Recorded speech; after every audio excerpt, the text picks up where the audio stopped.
You know how some carriers give you so little for your older busted phone you just end up living with it?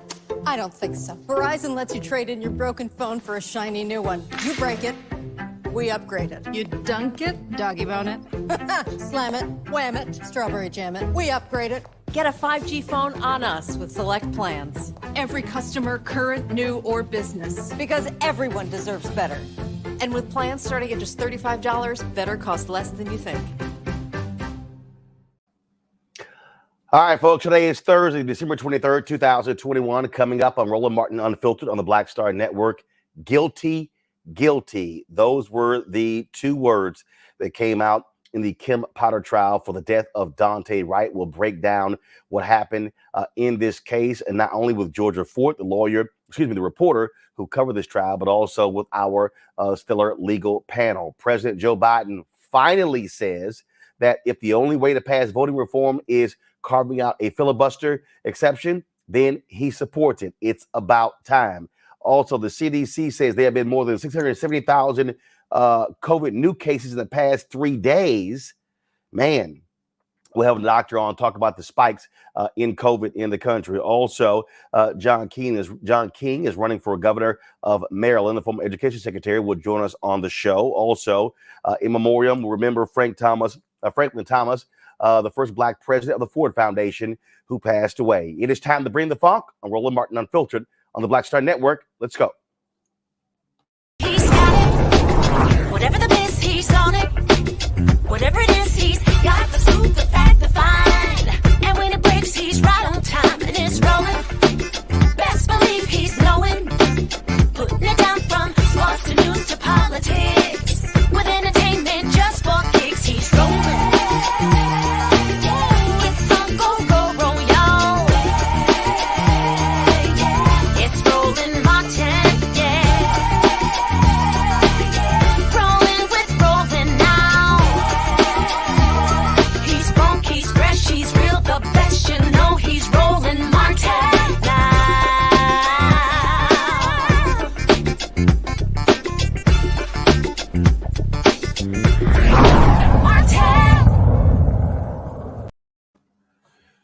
When Kim Potter shot Daunte Wright, she said, I'm going to prison. I'm going to prison. Well, she is almost headed to prison. Today, the jury delivered their verdict, guilty on 2 counts of manslaughter charges. This is what happened in the courtroom today in Minnesota. I'm now going to read your verdicts as it will appear in the permanent court records of Hennepin County. In the matter of State of Minnesota versus Kimberly Potter, court file number 27 CR 21 7490, we, the jury, on the charge of manslaughter in the first degree while committing a misdemeanor on or about April 11, 2021, in Hennepin County, State of Minnesota, find the defendant guilty. And the verdict was agreed to at the hour of 11:40 a.m. and signed by the jury person on 12/23/21. The verdict on count 2 is we, the jury, on the charge of manslaughter in the second degree, culpable negligence on or about April 11, 2021, in Hennepin County, State of Minnesota, find the defendant guilty. And that verdict was agreed to at 10:30 a.m. on 12/21/21. Members of the jury, is this your true and correct verdict? So say you one, and so say you all. Yes. Okay, you may be seated. All right, I am now going to poll the jury. Juror number 2, is this your true and correct verdict? It is. Juror number 6, is this your true and correct verdict? Yes, it is. Juror number 7, is this your true and correct verdict? Yes, it is. Juror number 13, is this your true and correct verdict?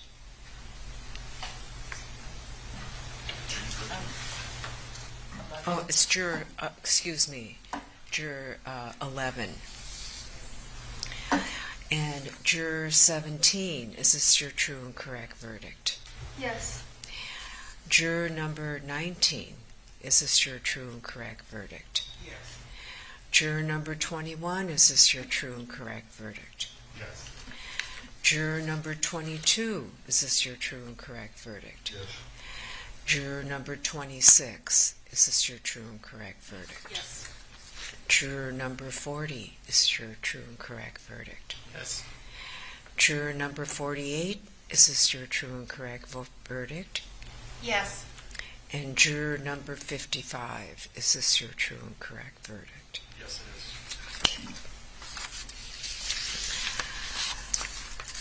is. Members of the jury, when you first came into the courtroom, I told you that jurors are the heroes of our judicial system. Well, the 12 of you are our heroes in this case. You might remember that there was a question on the questionnaire that asked whether you wanted to be on this jury. You were to check yes, no, or maybe. A number of you checked no or not sure, and a few of you checked all three. But when I asked each of you if you would be willing to serve if the party selected you as a juror, you all said yes. You said yes even though we are in a pandemic with Omicron spreading in our community. You said yes even though you had concerns about serving given the nature of the case. You said yes even though you knew you would be sequestered during deliberations and away from your loved ones. And you said yes, even though there was a chance that this case could have lasted past Christmas. You were willing to sacrifice much because you believed in our justice system. And then you went into deliberations, and each of you brought with you. All right, Keenan, we could bail out of that. That was the judge, again, speaking to the jury after they rendered their verdict. I want to go to my panel, Matt Manning. He is a trial attorney. He joins us right now, civil rights attorney. Also joining us, Bernarda Villalona. She's going to be with us in a moment, senior trial counsel of the George Jackson Law Firm. Also joining us right now is Angie Porter, research fellow and adjunct professor at Georgetown University Law Center. She also was a prosecutor there in Minnesota. Glad to have all of you on the show. First and foremost, let's start here. Initially, first of all three of you, were any of you surprised with this verdict, that you believe that this jury, after initially sending out their comment to the judge, that they were going to, at least one person was going to allow her to walk? So I'll tell you this, I was surprised by the verdict in the sense of, so let's just be clear. So Roland, what happened is that Monday, of course, they closed, jury instructions was given. They were allowed to deliberate for a couple hours. Then they returned on Tuesday. Tuesday morning, we know now that they had a verdict as to manslaughter in the second degree as to culpable negligence, because that verdict was reached at 10:30 in the morning on Tuesday. And then they sent out a hung note. I would call it a hung note in terms of they wouldn't be able to reach a decision, but they never made it clear or gave us any leeway in terms of learning what their split was. But we now know what they were stuck on was the reckless homicide, the manslaughter in the first degree. And that's what they were stuck on. And eventually they were able to go over the hurdle and find her guilty of manslaughter in the first degree. But despite, for us, it doesn't matter how much evidence exists. Anytime there's an officer that is on trial, we always have that pause and those butterflies when we hear there's a verdict, because there is no guarantee that there will be a conviction. Matt? I am kind of surprised, if I'm honest, Roland. I'm surprised because I thought, as she just spoke to, I thought the intent would really be the difficult thing for them to get over. And I thought because of how police officers are frankly given so much benefit of the doubt, I thought that the jury might come back on the side of it was just a mistake, and therefore the intentionality that's required under the statute was not met. It sounds like Mr. Frank and his team, and Mr. Ellison really and his team, did a bang-up job of really proving their indictment. So I'm not surprised by the caliber of their work. But when you get down to thorny issues as it relates to a police officer and intent, it's always a difficult issue. And I was surprised that it came down as forcefully as it did on both counts. Angie? Thanks, Roland. Juries are unpredictable. So I entertained every possibility. I thought it would be either a hung jury or a guilty verdict based on my close review of the trial. And sort of reading the tea leaves of their jury questions. I know they seem like they might have been close to deadlocked, but they also asked a question about whether they could hold the gun, which showed me they were really carefully deliberating about the distinctions between the Glock and the taser. So I was sort of leaning that they might find guilty on at least one of the charges, and sort of predicted that after we knew it wasn't a hung jury. One of the things that we have to look at here is that, again, we got to give some credit to Attorney General Keith Ellison. Initially, the prosecutors were only going to pursue manslaughter 2. When the state stepped in, they added manslaughter 1. You were a prosecutor in that state, Angie. I think we cannot underestimate, the role that Keith Ellison's team played, because these prosecutors were also involved in the conviction of Derek Chauvin. Absolutely. Absolutely. Elections matter. Attention to who the state attorney is really matters. And I think initially we were worried about whether they would charge this case and how they would charge it. We had a Pete Orput, I believe, was the attorney on the case, and they pushed to get Keith Ellison on. And he really pulled it together exactly how he pulled together that team in the Chauvin trial. So it is so helpful that he is there. We might not have seen this result without his presence. The thing that I think really stands out here, Joey, is that you look at this conviction, Derek Chauvin, you look at Jason Van Dyke in jail as well. The protest that we have seen over the last decade is having a mark, and it is changing the public's perception of how we hold police accountable for their actions.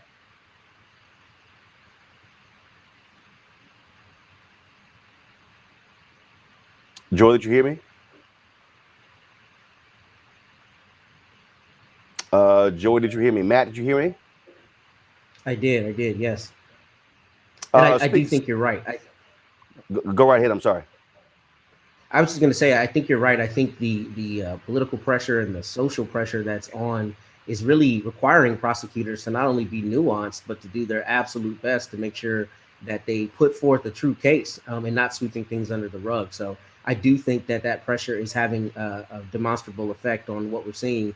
But I also think that it's still extremely difficult to prosecute a police officer who commits a crime in the line of duty. I've prosecuted hundreds of cases, and this would be among the most difficult I've prosecuted. So I don't want to undersell really the acumen of Mr. Ellison and his team, because I really think they've done a bang-up job in both cases, which are difficult by the very nature that they have occurred while a police officer was on duty.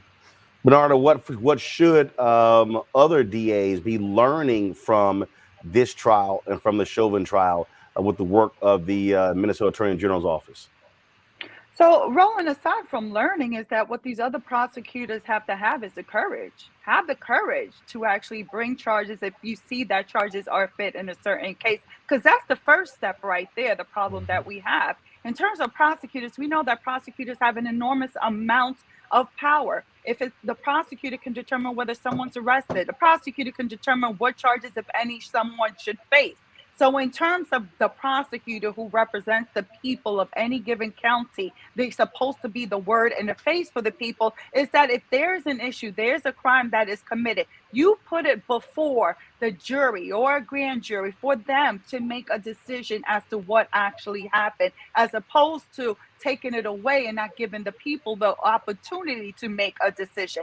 And that's why it's even more important that these cases are televised, is because for there to be any kind of confidence in our criminal justice system, there has to be transparency. And that's what we were able to see by having this trial televised, and for us to see how the criminal justice system actually works. But in terms of prosecutors, you need to have courage, and you need to be able to step forward when there's an issue that arises, so there can be trust in the community. One of the things that we saw a whole lot of histrionics, no tears, coming off of that stand from Kim Potter. She came to court today with her Mr. Rogers sweater on again, and anybody surprised that this was her reaction, which was pretty much no reaction at all once she heard guilty? Roland, we saw her true demeanor today when that verdict came out. When that verdict came out, there were no tears. There was no crying. If anything, you saw her face turn a little bit red. But also what I noticed different from when she testified. Remember when she testified, she actually had a chain with a crucifix on. She didn't have that on today. aside from, it just goes to show you the performance that she put on for that jury when she actually testified. But we also saw a Jekyll Hyde effect, because doing direct, she was a completely different person that she was doing cross-examination. And I think that was so telling for that jury, because her true emotions that you saw was on that video and body worn camera when she was actually distraught. But her terms of being distraught, I think it's because it actually happened, not because she actually took someone's life. She's like, oh my God, I'm going to jail. Angie, it was also very good to see the judge say no. She was not going to depart from what normally happens. She was going to remand her into custody with no bail and not allowing her to go home for Christmas. Absolutely. Absolutely. I really thought that Judge Chu did a great job throughout this trial. And, it's gracious to call me a Minnesota prosecutor. I prosecuted for a very short time for the city of Minneapolis, but the majority of my career was spent as a commercial attorney, appearing before various judges in different courts. So I've seen a range, but I thought that Judge Chu represented a really even keel, deliberate, and careful judge. And I think that it's funny that female judges get the reputation, or female leaders in general get the reputation of being emotional, but she's the judge who has been the most cool as a cucumber of all these judges we've seen, all these male judges we've seen in these high profile cases for the Black community. So I think that really raises the question about who these judges are and what they can bring from their identity, and really sort of suggests that we should be more attentive to judicial appointments and judicial elections across the country. Matt, final comment. I think both of those sisters are exactly right. And again, I just echo my sentiments that I've prosecuted and defended hundreds of cases. I think it's very hard to prosecute a police officer who was in the line of his or her duty. And I think that Attorney General Ellison and his team should really be commended, because they did a stand-up job. All right. I want to thank all three of you for joining us to talk about your reaction to the Kim Potter guilty verdicts. The family of Daunte Wright spoke outside of the courtroom after today's court proceedings and the verdicts were read. Here's what they had to say. When you heard the word guilty, and what are you feeling now? Have you processed it? What's going through your head and heart right now? Oh my gosh.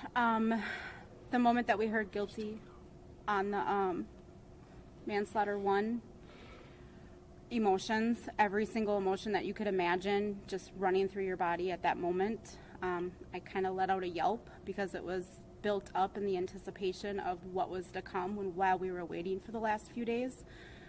And now we've been able to process it. We want to thank the entire prosecution team. We want to thank community support, everybody who's been out there that has supported us in this long fight for accountability. What did you think of Ms. Potter when she was on the stand last week?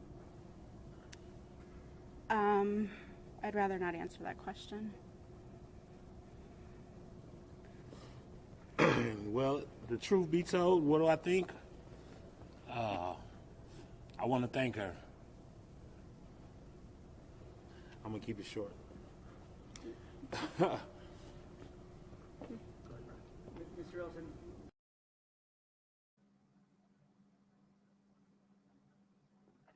All right, folks, so let's bring in Reese Colbert, Black Women's Views, Greg Carr, Department of Afro-American Studies at Howard University, Faraji Muhammad, radio and TV host as well. A lot of people were very surprised when they saw this verdict. And look, frankly, we're surprised each time a police officer is found guilty, because frankly, it just simply doesn't happen a lot in this country, Reese. But the tide is turning. Absolutely. And as it turns out, being an incompetent dumbass isn't a very good defense. She almost would have been better off saying that she intended to shoot him and that she feared for her life. So I'm glad to see that she's being held accountable. I'm glad that hopefully this sends a message to the police officer that stupidity, incompetence, and making a quote unquote mistake is not a good enough reason to execute a Black person who the traffic stop started over air freshener. That's what it started. I don't know how you escalate from air freshener to full-on murder. But I think that accountability was served. I think we're always careful to call it justice. I think that her team was incredibly arrogant. And I was really appalled watching their response to the verdict, saying what Kim Potter was amenable to. She's amenable to parole and she's remorseful, and still calling it an accident and still diminishing the severity over it. So I definitely applaud the judge for keeping a cool head, as Professor Porter pointed out, and sticking with the facts of the case, sticking with the fact that there was a conviction and not showing her favoritism. She belongs in jail. She does not deserve a Christmas with her family. Daunte Wright's family does not have a Christmas with him. And so I think that accountability was served. And I think that the jury did the right thing, which is always a surprise when it comes to the police officers. But I think it shows that we don't just have an issue as simple as the laws and the prosecution. It's all of how all these factors come into play. But in this case, it worked out the way that it was supposed to work. The thing here, Faraji, is that she made clear that she thought that it was a racial stop. The thing here is that at some point she could have actually said, "This stop makes no sense. Look, in this," but that didn't happen. And she was a senior officer on the scene. Mm-hmm. Absolutely, and I mean, those are the type of judgment calls, Brother Roland, that we have always been talking about for officers to make. Those are the type of decisions that the officers should take into account if they're going to have these, in type of interactions. And I'm with Reese on this. I mean, at this point, when you look back at what she was trying to do while she was on the stand, from the crying to the way she was dressed and all of the whole knot, it's insulting. It's absolutely insulting. Like, you're trying to make yourself a separate person, a different person than what we saw on that video. And, I'm like my man, Matt, at first I was like, man, I don't know if this thing is going to happen, but to see this happen on 2 counts, to see her being guilty on all charges, for me, I'm just excited. I'm happy. I feel like this is definitely a victory for Daunte Wright's family, but I know that was still a long way to go. And big shout out to Keith Ellison, man, he hit 2 home runs in 1 year on 2 major cases that affect our community. And I'm just wondering, can we get some more of that type of prosecutorial skill in other cities across this country? Because at this point, if one prosecutor can do that, then we're stopping others from doing it. Well, this is the difference when you have folks who run for attorney general and district attorney, and that's why we always say, Greg, on the show, elections matter.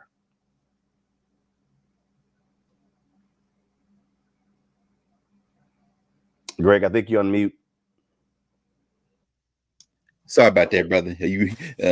Yes, sir. Yeah, they absolutely do. On the day where we saw the Biden administration announce the nomination of T. Michelle Childs to the D.C. Circuit Court of Appeals and Nancy Abutu to the 11th Circuit, if confirmed, will be the first Black woman to serve on that circuit. We are reminded that Judge Regina Chu, as we just heard Professor Porter say, was appointed by Governor Jesse Ventura. We remember the controversial election of Jesse Ventura as governor of Minnesota, but she was appointed in 2002, I think. She ran for and was elected in 2004, reelected again in 2010, and reelected in 2016. And as we heard, very even-tempered, ran that trial about as clinically as you could. And elections matter. And as we also heard, Keith Ellison, there was a push to put him there, but he wouldn't have been there to push had it not been for elections. And let us not forget, finally, in the state of Minnesota, see, there's no country, meaning there are no national lessons to learn from this. Minnesota is not Texas. Minnesota is not Mississippi. Minnesota is not Tennessee or the District of Columbia. Minnesota is it was a perfect storm, as close as you could get. You had a jury in a city and county, Hennepin County, of almost 1.3 million people. That's about 74% white and about 14% Black. You had a jury of 6 white men, 3 white women, 2 Asian women, and 1 Black woman, and no Black men anywhere, even though a Black man's execution was at trial.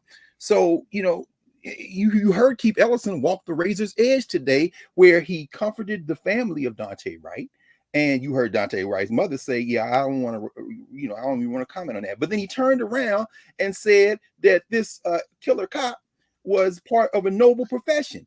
Yeah, no, let us never forget that the police in this country kill about 1,000 people a year. And so far in 2020, there have been 21 police total charged with murder or manslaughter, including off-duty cops. And now that is up from 16 last year, but it still means that you got to have some heart to prosecute people. And if people don't think elections don't matter, put somebody in the seat who will hold these killers responsible, or at least put us in the arena so that we can begin to try to do that. But this is incremental work. The fight is far from over. Indeed. All right, folks, got to go to a break. We come back. We're going to talk Maryland politics, 2022 elections taking place next year, not just U.S. Senate races, congressional races, but gubernatorial races. One of the folks who's running for governor of Maryland is John King. And we'll talk with the former education secretary next on Roland Martin Unfiltered, right here on the Black Star Network.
Folks, Black Star Network is here. Hold no punches. I'm real revolutionary right now. Support this man, Black Media. He makes sure that our stories are told. Thank you for being the voice of Black America, Roland. Stay black. I love y'all. All momentum we have now, we have to keep this going. The video looks phenomenal. See, there's a difference between Black Star Network and Black-owned media and something like CNN. You can't be Black-owned media and be scared. It's time to be smart. Bring your eyeballs home. You dig?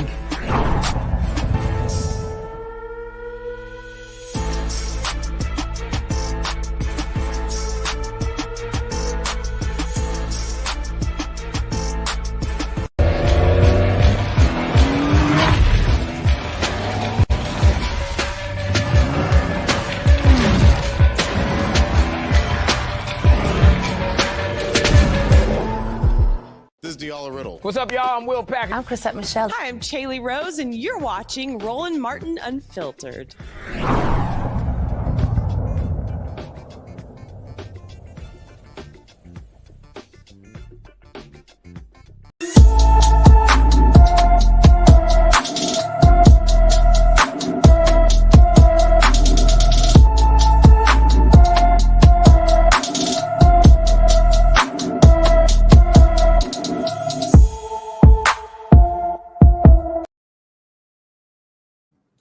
All right, folks, 36-year-old Wilfred Kennerson has been missing from Opelousas, Louisiana since October 5th, 2021. The 5'10", 200-pound man was supposed to have returned from a trip to Bastrop, but police discovered his empty vehicle on October 8th.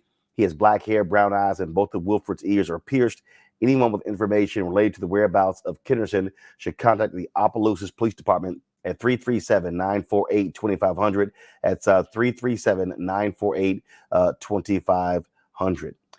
Folks, when we talk about the importance of elections, gubernatorial elections matter. In Maryland, Republican Governor Larry Hogan currently holds that position. We told you yesterday how he's been in a back and forth battle with Maryland State's Attorney, with Baltimore State's Attorney, Marilyn Mosby. One of the folks who is running for office to replace Hogan, who is term limited, is John King, the former education secretary. He joins us right now.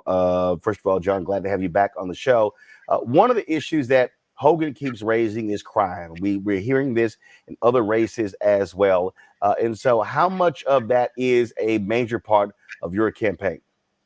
You know, Governor Hogan has used crime really as a dog whistle issue to try to stir up his base. He had this initiative a few weeks ago called Refund the Police, even though there's no community in Maryland that has defunded the police.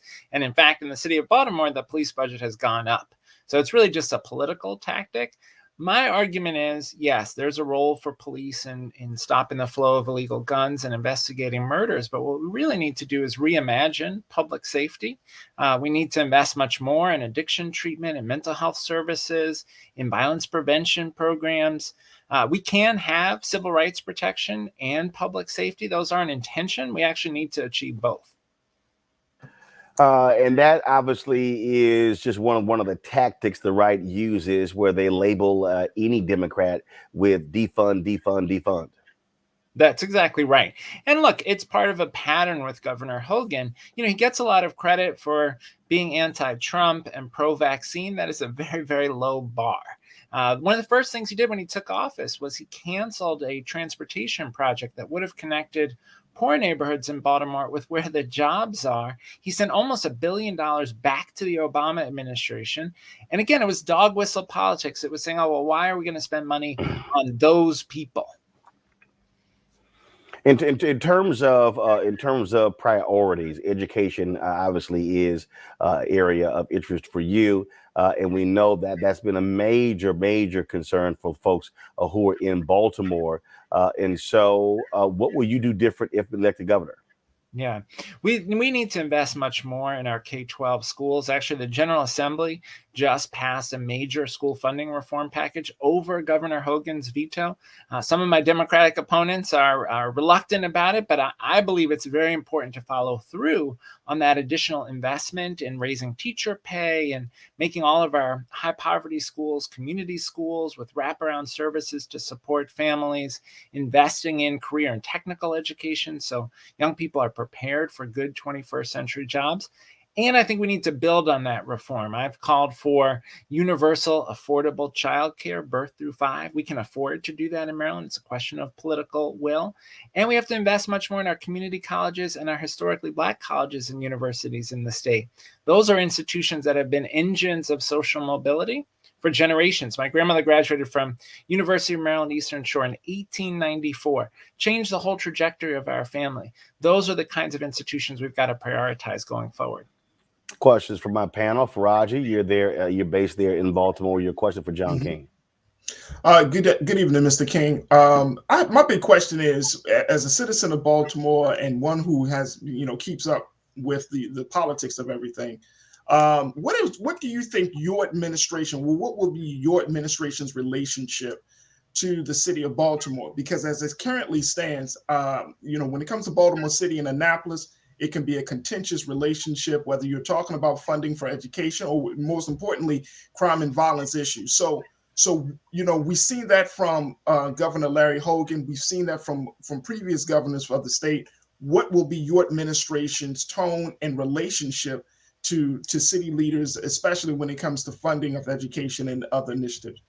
Yeah, I'm so glad you framed the question that way. Look, I think the future of the state depends on the success of the city of Baltimore. And so the governor and Mayor Brandon Scott need to be partners. And I will be a partner to the city on economic development, on public safety, on investment in schools.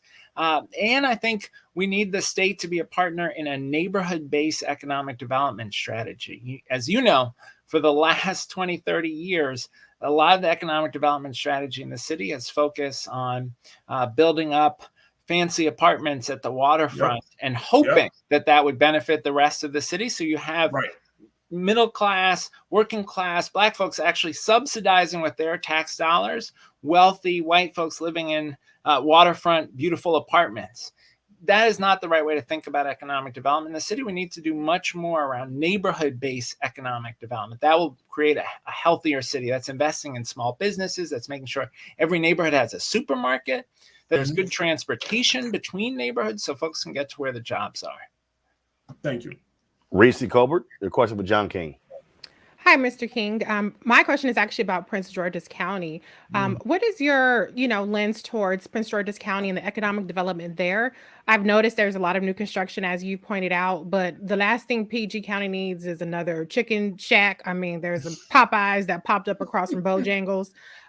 There's a huge new development in the Capitol Heights area where the first things in there is a liquor store and a nail shop. So I'm just curious in terms of the economic plan. Prince George's County is one of the most successful predominantly Black counties in the country, and I think that the county executive Angela Alsobrooks does an amazing job. But I think I'm curious to see, as the governor, what the state contribution or state plan would be for PG County. Yeah, I think County Executive Alsobrooks needs a partner in the governor who's focused on economic development, and part of that is improving retail. I hear from a lot of folks in Prince George's County how they have to drive to Montgomery County or Anne Arundel County to find the stores that they want. We can do something about that. The metro stops in Prince George's County, for example, are a great opportunity for mixed-use development, housing, commercial, attracting better retail to the city. We also have a lot of small business owners in Prince George's County, folks of color who are building businesses. I think we should have a state bank in Maryland, which would allow us to provide loans more easily to small businesses who often struggle to get the capital they need to grow. We also have a lot of businesses in Prince George's County that do business with the state, and the state has a terrible history around following the law around the participation of businesses owned by women and people of color in state contracts. So we need really to reform procurement in the state to make sure that small businesses owned by folks of color have a legit shot at state contracts. Great Carr. Thank you, Roland, and thank you, Secretary King. And looking at the field so far, I see at least two other brothers, Rusharon Baker and Wes Moore, and a few Obama cabinet folk and appointments, like they have an Obama reunion. Tom Perez wants another bite of the apple, huh? But I guess my question has to do with how you break out beyond the attempt that they will make to label you as the Black candidate or a Black candidate. I saw your remarks on critical race theory earlier this month, where you stood up strongly in terms of the truth. And as an educator who's deeply concerned about curriculum, African American history and curriculum, I was really happy to see that. But how do you distinguish yourself from a field that looks pretty similar ideologically? And then if you get through the primary and win the primary in the general election, how can you grow beyond just the idea that you're a Black candidate to reach beyond that and get above that ceiling that folks like Ben Jealous and those of others may have encountered, when we know that CRT and all those labels are going to be used as a tar brush to try to, confine you to a racial kind of characterization? Yeah, that's exactly the right question. Look, we've only had 2 elected African-American governors ever as a country. So we've got to make sure that we build a strong multiracial coalition. I think I'm the right candidate to do that. Education is certainly top of mind for voters in every part of the state. I've been the first candidate to do in-person campaign events in every county. I'm going to parts of the state that don't usually vote for Democrats, because I want them to know I want to be their governor too. I want to hear their challenges, the challenges faced by small farmers in Southern Maryland, the challenges faced by small business owners in Western Maryland near the West Virginia border. I want to help them too and make sure that government's on their side. I also think we can't leave some of these dog whistle attacks unanswered. I mean, that's why I took on the critical race theory issue. I live in Silver Spring, Maryland, about 25 miles from where my great-grandfather was enslaved in Gaithersburg, Maryland. We need to tell the truth about that. That happened. That's real. And, folks want to have that fight. Let's have it. Let's be clear that what is important is that our kids understand both the hard parts of our history and the progress that we've made. Thank you. All right, John King, we surely appreciate it. Thanks a lot. Good luck in the election. Thanks so much. Great to see you. All right, folks, got to go to a break. We come back. President Joe Biden finally speaks out on filibuster reform in an interview with ABC. We'll show you what he said, and we'll talk with the co-founder of Black Voters Matter, Cliff Albright, about that. Could this be the thing to finally move the voting bills that have been held up in the United States Senate? Well, we'll see. You're watching Roland Martin Unfiltered right here on the Black Star Network.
White supremacy ain't just about hurting black folk. Right. We got to deal with it. It's injustice. It's wrong. I do feel like in this generation, we've got to do more around being intentional in resolving conflict. You and I haven't always agreed. Yeah. But we agree on the big piece. Yeah. Now, conflict is not about destruction. Conflict's going to happen.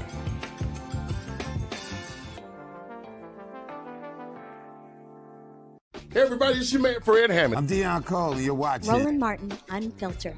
Stay woke.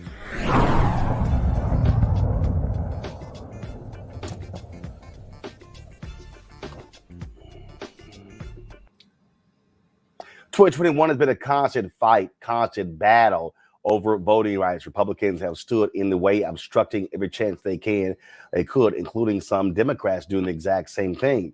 And so, with Democrats and Republicans tied 50-50 in the United States Senate, requires a breaking of the filibuster or even a carve-out. You know, you had Democrats, Christian Sinema, Joe Manchin saying they don't support that carve-out. Some other Democrats as well. Now an increasing number say they do.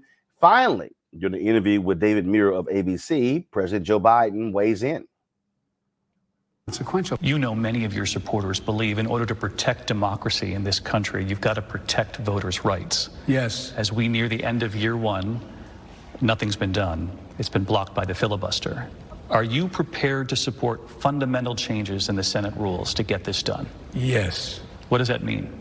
That means whatever it takes. Change the Senate rules to accommodate major pieces of legislation without requiring 60 votes. So you support a carve-out of the filibuster for voting rights? The only thing standing between getting voting rights legislation passed and not getting passed is the filibuster. I support making an exception on voting rights for the filibuster.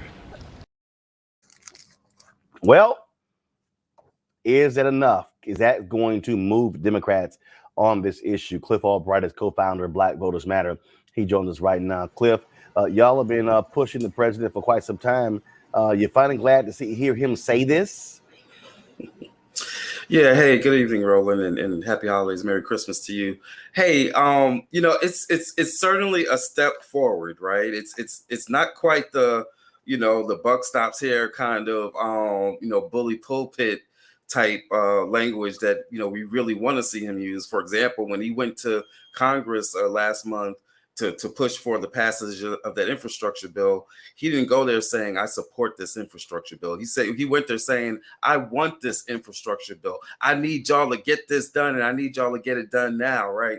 Strong language on the filibuster would be something like that, right? It's good that he said specifically and explicitly that he supports the carve out, but, you know, I'm looking for that advocacy role, that bully pulpit role of President Biden saying, you know, not only do I support this, but I am calling on my colleagues, many of whom I served with in the Senate for years. I am calling on them to modify these rules immediately. In fact, I would have loved to see him say that he wanted them to come back, break the recess and come on back and get it done in 21 before the year is out. So it's a step in the right direction. We've been pushing on this, but, you know, I think he can get even stronger with this language. He's done it before on other issues. He needs to do it right now on voting rights. Well, time is of the essence here, because frankly, if this doesn't get done very soon, it's going to be too late, because the primary season will be starting in a lot of these states. Yeah, I mean, you're exactly right. The primary season will be starting. Candidates are already declaring themselves based on some of these gerrymandered maps.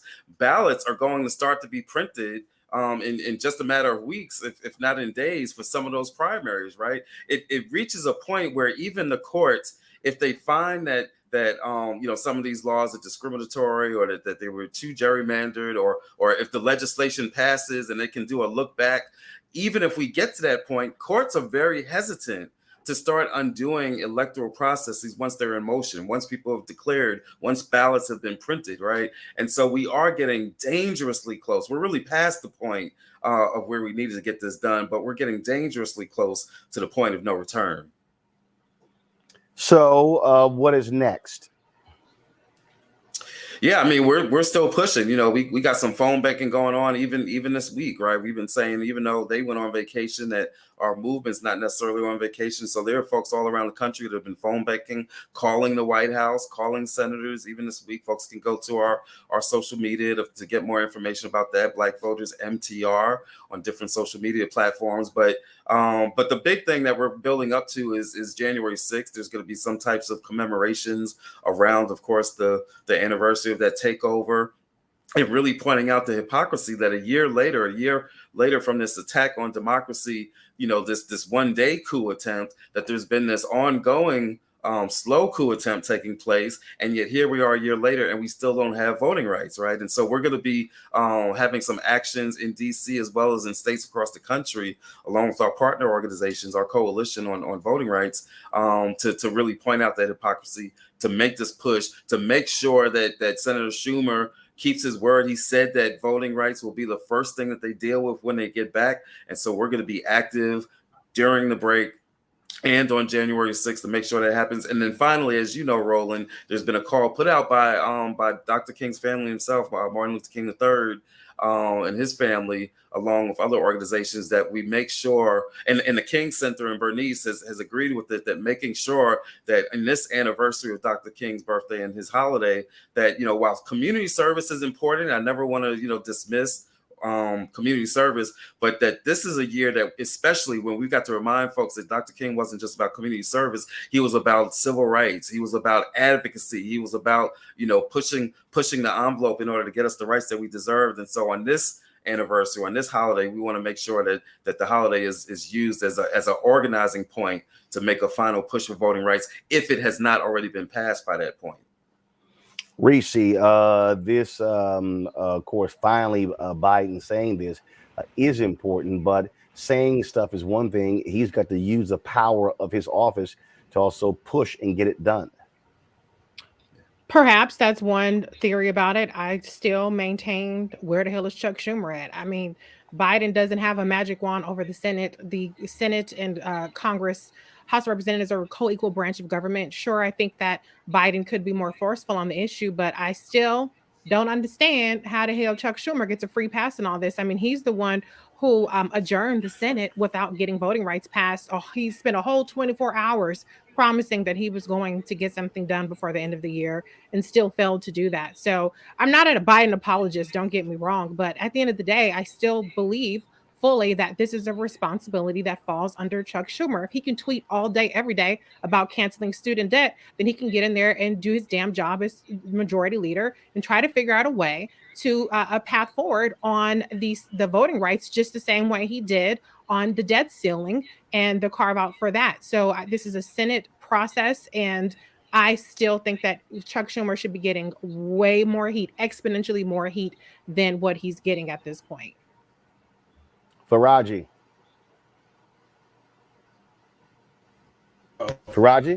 Yep, I got you. I think this is even more interesting, especially considering the fact that you have 19 states this year who have enacted laws making it harder for Americans to vote, according to the Brennan Center for Justice at New York University. And I mean, when you're looking at the uphill challenge of this situation, you got to bring that fire. You have to, and I'm with Cliff on this, Brother Cliff, and I appreciate you doing the work that you do. You got to bring that bully pulpit. You got to get that momentum going. 19 states, that is more than enough to shift the 22 election and 24 election. And right now, the Democrats aren't doing so well in terms of in the larger, conversation among the public. So you have to put this, if this is the number one bill domestically, then this has to happen. This can't go any longer. And I'm like Cliff, it has to happen like in January. It's got to happen in February. I mean, something has to happen, because I know Biden has tried to push this Build Back Better bill to come through, and that's not really working out so well. So this has to happen. That bully pulpit, I mean, I want to see some fire under somebody's ass at this point to make this bill happen. I made this point, Cliff. You also got to have non-Black groups also saying something and doing something. Boom. This is the moment. I mean, this is, look, you got to get it done. It doesn't get done now. We're talking about guaranteed losing in 2022 midterms. No, you're absolutely right, Roland. You know, we got to have some other groups. And to be clear, you know, there's been a pretty wide coalition of folks that have been involved in this. You know, there's some indivisible groups and some other aspects of the coalition, but it has not been enough. It has not been enough, you know, coming from some of our other allies within the communities of Latinx communities or even, you know, the Asian Pacific Islander community. This affects everybody, right? And so, you know, there's been a coalition, but there have not been enough voices involved in this. At the end of the day, you know, a lot of times, and this is kind of, you know, been part of the history that I'm sure you're very much aware of, you know, that we are often the conscious of movement, right? That we push movement forward, right? That other folks oftentimes, you know, when Black folks start putting it down, then other folks get involved on the bandwagon because we bring that fire a lot of times to these coalitions. And so, you know, we've got to be in this leading role that we've historically always been in, but we can't just be out there out front. And again, there has been a coalition. I don't want to dismiss the folks that we've been in the streets with legal women's voters, people for the American way. We're leading some of those White House protests, where I've gotten arrested 3-4 times outside the White House at some of those events. So there has been a coalition, but we got to have more voices involved in this. And when we get that, and we get this pressure being put on these senators, because I agree with Reese, it can't just be the White House. It's got to be on senators all across this country, even not just Chuck Schumer. We need some more of them to be vocal. That's got to take a really wide coalition, because in some of these states where we need folks to speak up, to be honest, we're just not that deep, right? You know, we need folks in Maine, you know, speaking up. We need folks in New Hampshire, you know, putting pressure on senators like Hassan, right? And so in some of these places, it's got to come from some other folks. So you're absolutely right, Roland, that we need more voices involved in this battle, especially during this final stretch that we're in. And then the last thing I'm gonna say, just real quick, I agree with the pressure on Senator Schumer. I was at a protest in Brooklyn, just down the street from his house a couple of months ago, where we were calling him out. And we're doing phone calls to Senator Schumer now. But at the end of the day, we got to be clear, nobody really remembers, maybe some people do who are inside the politics, who the Speaker of the House was when Obama got Obamacare passed, or who the Senate Majority Leader was when Lyndon B. Johnson got the Voting Rights Act passed, right? That's all of that is legislation. Who was the Senate Majority Leader when Roosevelt got the New Deal stuff passed, right? At the end of the day, the president has got to use the bully pulpit if he's going to get movement and action on something that he called the biggest attack on voting rights ever since the Civil War. Yep. Greg Carr. Let's cut to the chase. The 50 members of the White Nationalist Party are in lockstep. Joe Manchin is a member of the White Nationalist Party for all intents and purposes. Mitch McConnell now trolling with that cool laugh. We're going to invite him into the GOP. He's with them. How much of this is really about bare knuckle brawling with these white nationalists? I mean, Cliff, what is the plan? I mean, in other words, we moved from Build Back Better to voting rights because Joe Manchin got orders to kill Build Back Better. There's nothing you can do for him. He is serving the function he has to serve. And again, with all due respect, we talk about Franklin Roosevelt. No, we were talking about going into World War II, and A. Philip Randolph and them came up and said, we're not going to participate unless we get some jobs. That's what moved Frank Roosevelt. We talk about Lyndon Johnson. It was people in the streets, but it was also those lobbyists in the Hall of Congress. And we can talk about Obamacare, but the context is different now. They are playing, as you know better than I do, for all the marbles. This will determine the next generation and whether or not there will be a United States of America. And as someone who really doesn't have a dog in whether or not the country survives in its current form, my question to you is, what is the plan to deal with the thing that we have known since election night 2020? What is the plan to deal with this white nationalist Joe Manchin? I mean, and how do we get our people to think beyond this showbiz, soap opera, reality television, month-by-month exercise in pantomime theater, as if this really isn't about increasing voting majorities, probably by getting people back to the polls who haven't been in years, rather than continue to act like we don't see what's right in front of our face? I need to hear a plan, brother. Come on. Yeah, no, that's a great point, and there's two ways I would answer that, right? One is that, you know, we use the expression all the time, we got to be able to walk and chew gum at the same time. Even as we've been fighting this voting rights battle, you know, don't get it twisted. We have not allowed it to get in the way of what our core mission is, right? Which is building power in Black communities. So even as we've been doing actions and demonstrations at the White House, even as we've been supporting groups in West Virginia, including Black-led groups in West Virginia, even as we've been doing things like supporting the students in Arizona and their hunger strikes and targeting cinema and phone calls, focusing on the voting rights issue, be clear that we have still been in these streets, organizing our communities, not just organizing electorally, right? And getting victories like we saw in Georgia. You know, quiet as it was kept, there were 41 seats flipped in the state of Georgia during this recent election. Now, I'm not just about, you know, just flipping seats for Democrats. I don't mention that because that's a sign of the progress of the Democratic Party. I mention that because that's a sign of our people's organizing and winning seats in their communities, right? And so we've been doing that organizing work electorally. We've still been dealing with issues of police violence. We've still been supporting issues like in Minneapolis, the referendum that they had trying to have a historic change in their policing, right? And creating a Department of Public Safety. We've still been dealing with issues of food insecurity and environmental justice. So all of that work has still been going on. I'm just speaking about us in our organization. I'm just giving, you know, from my perspective of answer to your question, all of that work is still going on. And part of that work is also about being very clear about the nature of our relationship to this democracy. So even as we're pushing for voting rights, we always tell people our liberation is not rooted in electoral politics. That's not where our liberation is ultimately going to come from. It's important, and we do a lot of work on it, right? The organization is kind of named after that, but we are very clear that we have got to deal with these deeper issues that you're pointing out, Dr. Carr, in regards to white supremacy, and whether that's Joe Manchin's white supremacy. You know, Congressman Bowman caught some flack because he told some truth the other day in an interview talking about Joe Manchin doesn't care about Black people, brown people, poor people, women, right? And where's the lie? And so, you know, so we got to do that work of calling out white supremacy, Joe Manchin, as well as the wider white supremacy in this society. But we're trying to find a balance, and we'll always open to suggestions. We're trying to find that balance between dealing with these legislative issues, even as that ongoing longer term work is taking place in the streets. We stay in these streets, y'all. Yes. And again, Cliff, one of the things people have to understand is that a lot of the focus obviously has been on Manchin and Sinema, but there are other Democrats who have been hiding behind those two, who've been protective of the filibuster.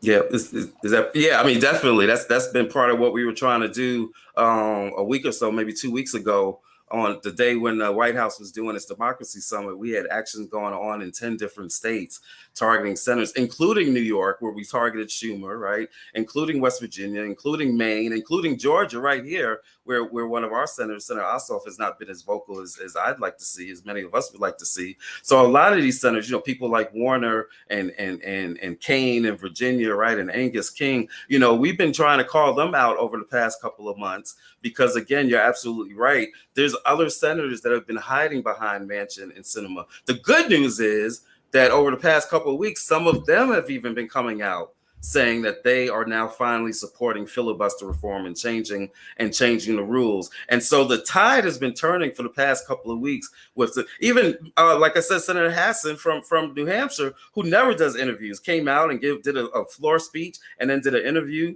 on another network. And so they've been coming out the woodwork. But we still got to finish the deal. We still got to get Manchin over the top. And I believe, and a lot of other people believe, that once we get Manchin, that Sinema won't be far behind, because she doesn't want to be the only one caught out there. So you're right. We still got to keep the pressure on, even the ones that have been coming out the past couple of weeks. Now's not the time to ease up. Now's the time to lean in and put our foot on the pedal.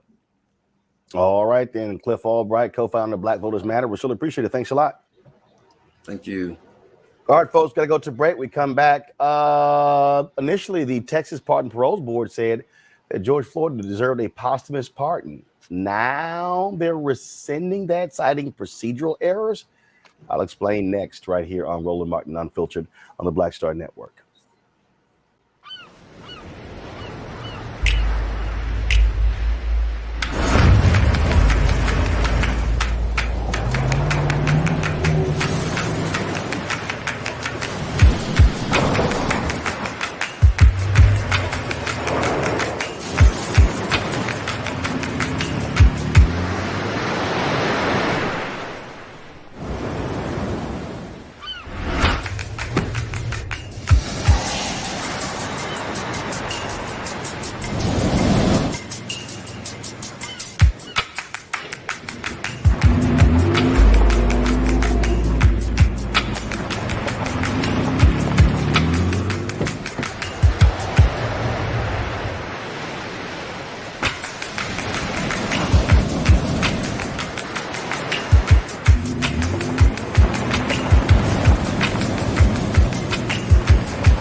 Hi, I'm Israel Houghton with Israel and New Breed. Hi, I'm Carl Payne. Hey, everybody, this is Sherry Shepherd. You're watching Roland Martin Unfiltered, and while he's doing Unfiltered, I'm practicing the wobble. Yes, I am. Because Roland Martin's the one, he will do it backwards, he will do it on the side. He messes everybody up when he gets into the wobble, because he doesn't know how to do it, so he does it backwards. And it messes me up every single time. So I'm working on it. I got it. You got Roland Martin.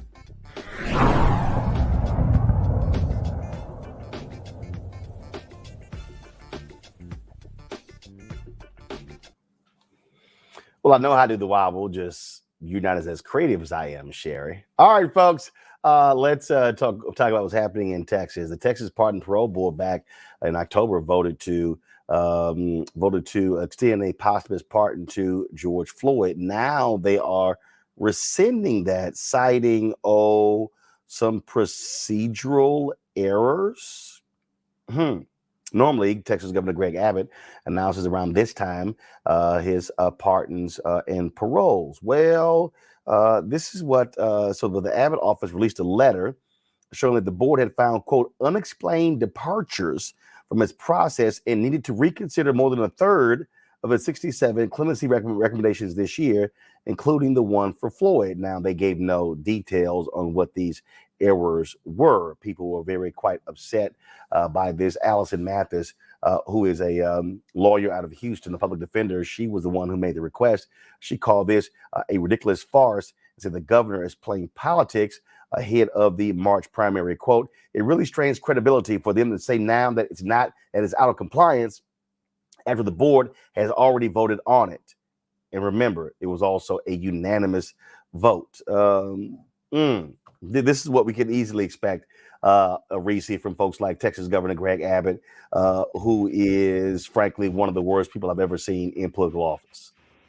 Absolutely. I mean, he had no problems grandstanding and showing up at George Floyd's funeral memorial services, but he's gone back on his word. I mean, the charge that George Floyd was convicted of and actually spent 10 months in jail was over selling $10 worth of crack.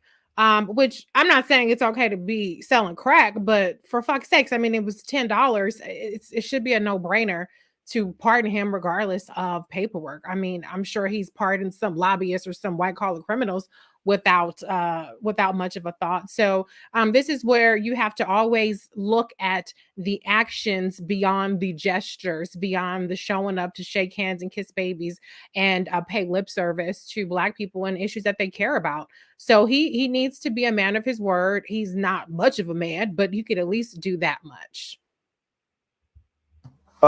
Look, these are the little games that we always see played for Raji, especially from folks like Greg Abbott. He is facing a March primary, and look, he's playing to the cheap seats. Mm-hmm. Oh, no doubt at all. And the sad part about it is, I bet you there are a bunch of folks in Texas that are still going to vote for this dude, even though they know that he plays these political games, even though, like you just said, Roland, I mean, if you look at his track record, he's just not good when it comes to racial justice issues, even though he grandstands, as Reese said. But the biggest thing that I want folks to see is, let's see the reality for what it is. Let's not get into a space, as we get into these 22 elections, that we get into a space that we impose our hopes and dreams on candidates when the reality shows that they are not even qualified to fulfill those hopes and dreams. My thinking is that, look, what does it hurt to give a man who has already died a pardon? Mm-hmm. How does that become a political maneuvering? Oh, I got to figure it all out to see how I get my votes, my voters will feel it. The man is already dead. May God be pleased with him, but the man is gone. At this point, he can't even gain the benefit of a pardon at this point. So I'm just saying that we making situations, every human life, when it comes into this space, doesn't have to be political. And that is the sad part about this whole thing, is that every time a discussion about a reality, which is a man died, now it becomes political because we don't even want to honor him or kind of just let him rest in peace because what? Oh, I don't want to upset my voters. I mean, it's just absolute insanity to me. And this is part of the reason why, as much as we talk about politics, this is part of the reason why I just have a disdain for politics, because politics takes the common sense out of people's heads. Greg? Thank you, Roland. This is a white man's country. That was a word spoken by Andrew Johnson, President of the United States after Abraham Lincoln. I think that shovel mouth bastard, the governor of Texas, is a man of his word. His word is, this is a white man's country. George Floyd is a criminal. George Floyd is a drug addict. George Floyd is a hustler. George Floyd tried to pass a bill, and it's why he died in the street, and anybody else who tries to do that should die in the street. This is the mentality of many of the equally shovel mouth bastards white nationalists who are in the state of Texas. And what we saw today, the parole board, he has appointed the vast majority. I think at this point he may have appointed or reappointed everybody on that 6 or 7 member Texas Board of Paroles. You would know the numbers better than I would, Ron, of course. And what you said it not in passing, but you just said it kind of course. You nailed it, of course. The man is being primaried. He's up for re-election.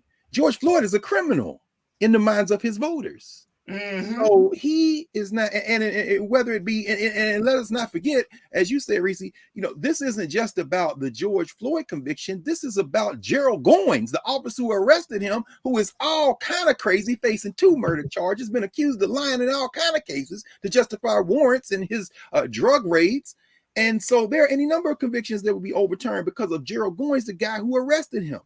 And so this shovel mouth trying to run re-election, they have an agenda they have to complete. And whether it be Greg Abbott saying, I'm not going to pardon George Floyd. Now, if he wins the primary, and he, as you said, he's not being primary from the left. Imagine that. This whole ass racist who this time last year was willing to let people freeze your family, my family in Texas. This man is being primaried from the right. There's nothing to the right of him. In other words, there are people even more racist than him in Texas who are like, you show some. So if he gets past the primary, maybe he pardons George Floyd. But these people have shown us that they have no respect for anything that you can reduce to a 3-letter word, LAW. Whether it be those members of Congress like, we ain't testifying, Benny Thompson, you go to hell. Or Greg Abbott saying, I see y'all, George Floyd really is a criminal, so I ain't gonna say nothing. So we got to make them pay. We got to quit acting like these are our friends or fellow citizens or members of the same country. This is a war. And until we start acting like that, we're just going to keep taking these ass whippings. Speaking of ass whippings, I always enjoy watching the sheer stupidity of 2 people, Donald Trump and Candace Owens, together.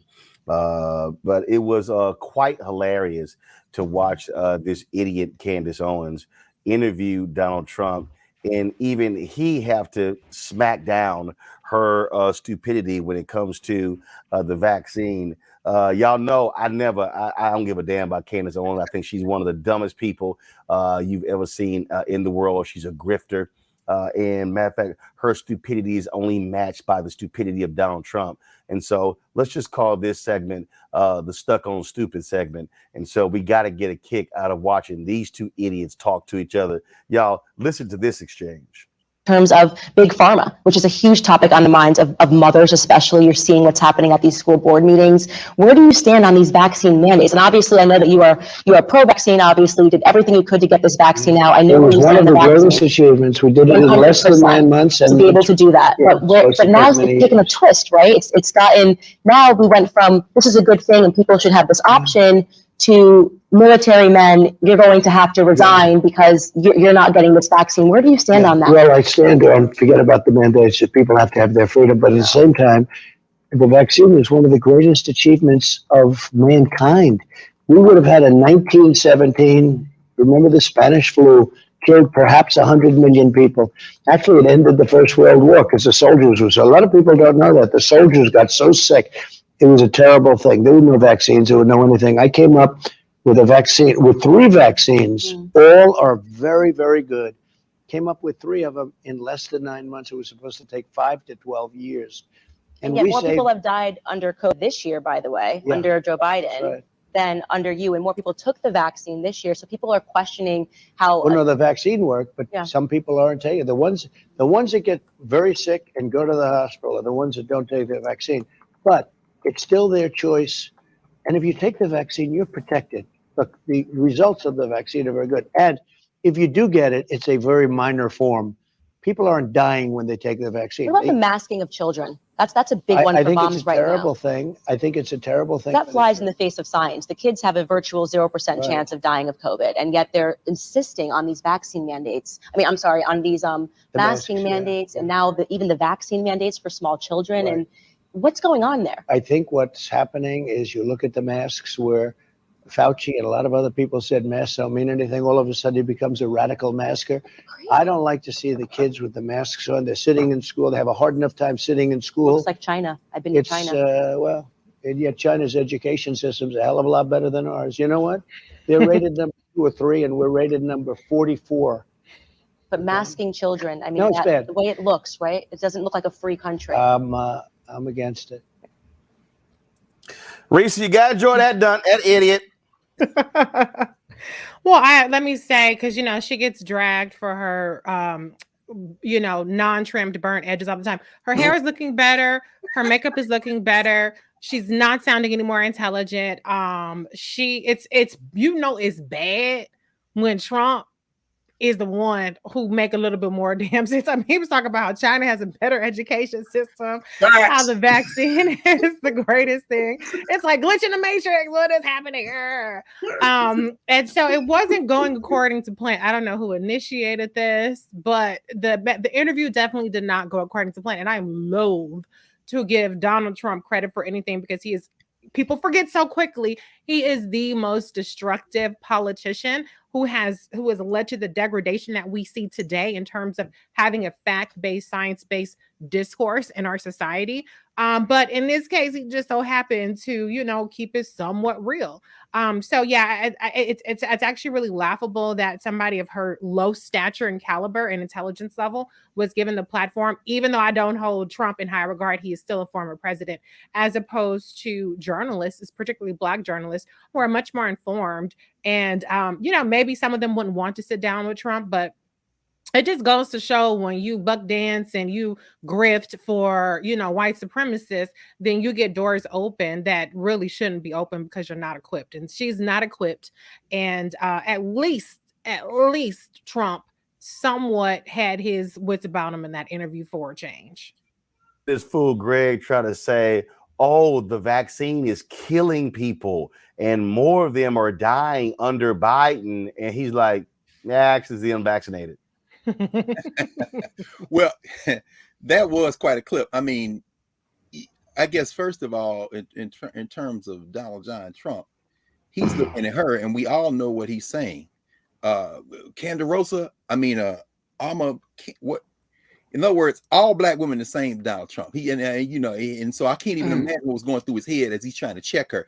But I don't know where her web-based talk show is, but the theme music should be, although he'd probably charge him out the nose for the licensing fee to use it, it should be from Sean Carter and his sample, I'm a hustler, baby. And I want you to know, that's where I'm about to go. This is two hustlers trying to figure out a way to game each other. It's almost like you were watching, you watch babies talk to one another and can't nobody else understand what they're saying, but the two babies seem to be understanding what each other is saying perfectly well. That was an exercise in I am the one. No, I am the one. This fool talking about he created the vaccines. 100 million people there. Donald Trump can't let anybody displace his sense that he is at the center of his universe. Candace Owens is looking for the same thing and a point of entry. So basically what you end up with is a couple of babble. And when you, as you say, you put race and sex over it, Donald Trump ain't never met a Black woman he didn't hate and then probably deep in his little tiny essence, desire. So, I mean, that was an exercise in all the pathologies in the United States of America. And it was quite entertaining. Faraji? I would only laugh if people didn't follow both of them. The fact that people follow the President Trump, the fact that people follow Candace Owens, the fact that we are legitimately talking about this man being, running for president in 2024 in spite of all of the cluster Fs of his presidency and his life, up to this point. If people didn't follow him, this would be funny. This would be like, oh, okay, this is just something to laugh about. But the fact that people follow him, the fact that January 6th happened, the fact that he's starting his own cable network show, his network. The fact that Candace Owens has some influence and power. All of these things shows us that we are in a different America. And this is what we're talking about when we say the breakdown of democracy. This is what we're talking about when we're saying how serious the time is. We can't let our foot up off the gas when it comes to figuring out how we're going to carve out for ourselves as a people something for ourselves from this American apple pie. Because we can't put our faith in this situation. We can't even put the faith fully in the system, because the system is not even taking a man like Donald Trump and penalizing him and punishing him for all that he has done. We all waiting for the shoe to drop on Donald Trump. And guess what? Every time news about his associates come out, people getting, arrested, people getting charged, and all of these things, we on bated breath, like, oh, it's Donald Trump next. And guess what? It never gets back to him. And this is the same system that we're supposed to believe has our best interest. This is the same system that we want to put our faith in. And then, when we're talking about the vaccines, we're talking about all of this. Now we're seeing the CDC came out and said that 79% of the Omicron the Omicron cases are with vaccinated people. So now the narrative changed again. Oh, it's not the pandemic of the unvaccinated. It's a pandemic that we all face. Come on, this is a bunch of bullshit. And it's sad because why? The human lives are being politicized. We are like in recent, you said the Matrix, and I saw the Matrix yesterday. We are in that Matrix. We are being used. We are being bamboozled, as Malcolm X said. We are just being pushed around, and we got to wake up to the fact that this is the modern day America that we're currently living in. This is a very, very serious and dangerous time that we're living in. And as much as we want to laugh, and much I want to say this man is an idiot, and much as I don't have a love or really, anything for Candace Owens, the fact is people are following and listening to them, and more importantly, believe in their vision of America. We got the issue that we're facing right now is one, we talk about the issue of vaccinated versus unvaccinated. It's really right now what's happening to our hospital system. We're going to be having Dr. Peltz joining us shortly, and that is the people who currently are in ICUs and the people who currently are passing away. 4 out of the 5 people who are dying of COVID are those who are unvaccinated. So the problem that we're facing right now is, again, as somebody who's sitting here who got diagnosed with COVID positive test on Saturday, not having to go to the hospital, having the mild symptoms, that's also now where we are, the stresses that are still being put on our health system. The concern, and once Dr. joins us, the concern that we have now over this Christmas season coming up, with people traveling, folks going home, is who are the people who are going to be rushing into rushing into the hospitals. That's really where we are right now, and that's of great concern.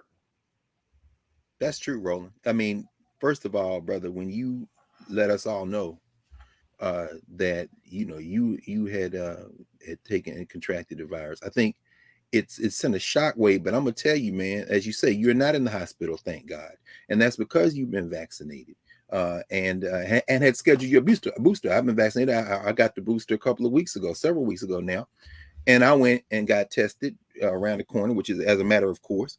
And I'm gonna tell you, and I know we've all seen the same things.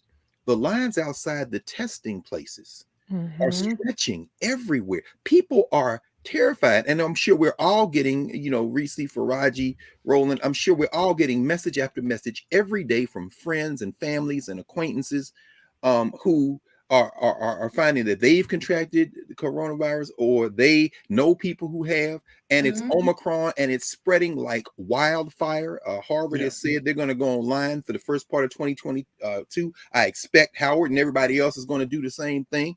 And finally, we're faced with it's not, as you say, Faraji, it's not just a pandemic of the unvaccinated. However, for every person who is out there unvaccinated, and I'm sure we've all heard these stories, I've heard a lot from my doctor friends of people who are desperate because they have contracted the coronavirus. They were unvaccinated. Some of them have passed away. But for every person who walks into an ER in a hospital in that situation, there's somebody else with all of the other procedures, all the other emergencies that we have, who can't get in the hospital. And this healthcare system has never been robust. It is going to be overwhelmed. I don't know about y'all, but I'm sensing there's a real panic that's spreading in this country over the last couple of weeks.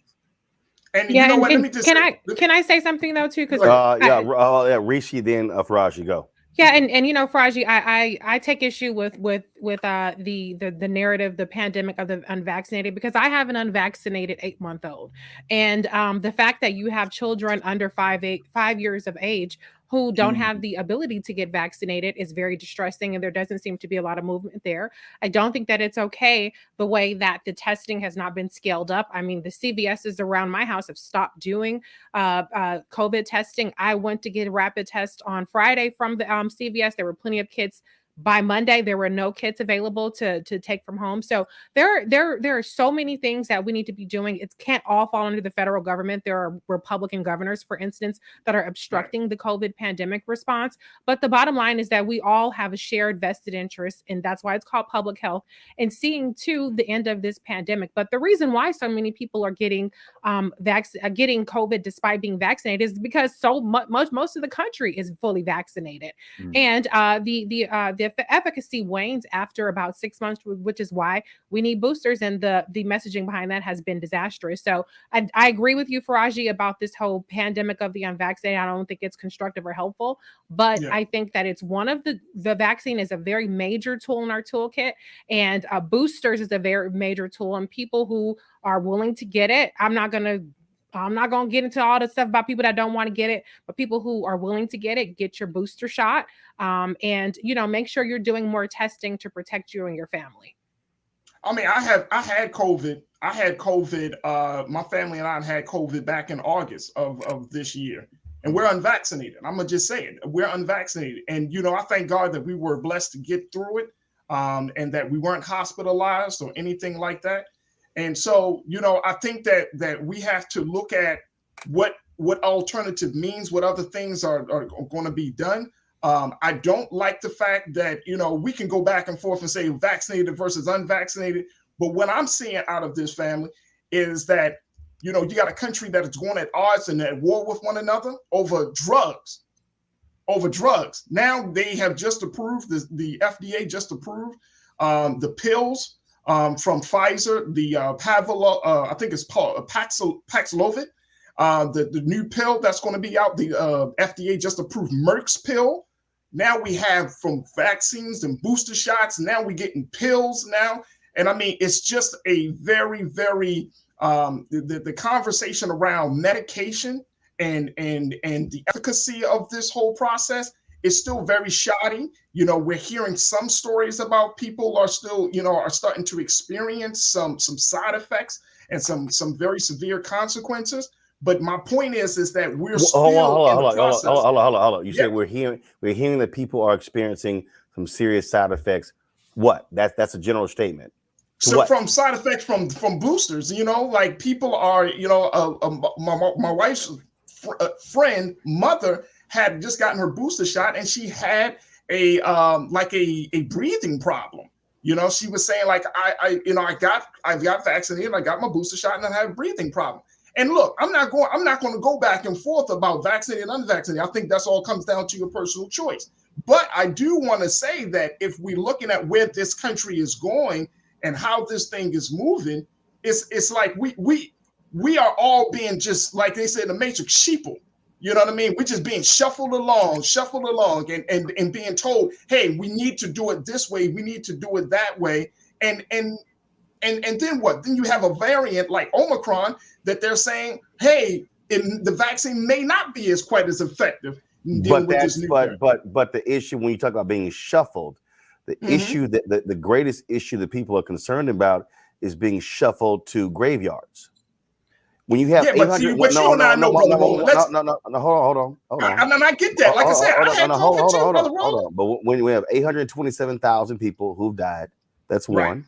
When you have right now, the number of people who are in hospitals, who are in ICUs, who are requiring hospitalization, and then when you look at who are the individuals that are there, first of all, out of the 1 out of 5 people who has passed away, they've actually been vaccinated. That in terms of, that means 4 out of 5 in 2021, 4 out of the 5 people who have passed away as a result of COVID have not been vaccinated. Then you also put on top of that pre-existing conditions, things along those lines. There's some people who have autoimmune deficiencies. They might have kidney issues and other things as well. And so you're dealing with that. What we are dealing with though, it is reality. And in reality that I keep saying is ain't no flip side to death. And so where people are right now, and so here are some basic questions that people got to be asking themselves. If a person chooses not to get vaccinated, should they be first in line at a hospital? That's if they have to go. No. But if they do, if they chose not to get vaccinated, then to Greg's point, one second. Yes, sir. 1 second. To Greg's point, because of where we are with ICUs, there are people who need those beds. That's right. People who need surgeries who are unable to do so as a result of individuals with COVID taking up ICU beds. That's a real issue. We've had doctors on our show talk about they are facing that. How do we deal with that? When you're talking about who has access, I mean, are we living in a country now that we determine, okay, you come into the hospital, what's your status? No. I asked a very specific question. For instance, there was a man who had pancreatitis in Texas. Okay, he had pancreatitis in Texas. Easily should have survived because of the lack of ICU beds. There was not an ICU bed in a 100-mile radius of where he lived. He eventually passed away. Many of those people who were in ICUs were people who were unvaccinated who had COVID. And so I'm asking a question, and that is, how do we deal with that if individuals have chosen not to get vaccinated, but are so sick they're taking up ICU beds? What decisions should we make? I mean, I think it comes down to what you're saying, Brother Roland. That man had pancreatic cancer. I don't know the condition. No. He did not have pancreatic cancer. He had pancreatitis. That's different. Okay. Yes, sir. My point is, if his condition is as severe that he needed to be hospitalized, we don't know, and I don't know the condition of the unvaccinated who had used up those beds in that case. I don't know. Maybe their condition was more severe. I can't, and I'm not saying that he deserved to die, because I don't think anybody deserves to die if you have access to if you can get the care that you need. But I do know that we have to just take it, I think, by a case basis. We can't just paint a broad stroke and make a general assessment about the situation like this as if people want to put other people's lives at risk. It's not that. And I mean, I know we say public health, but people do have the choice to make the decisions that they need to make. If we're saying public health, doesn't that rest on choice?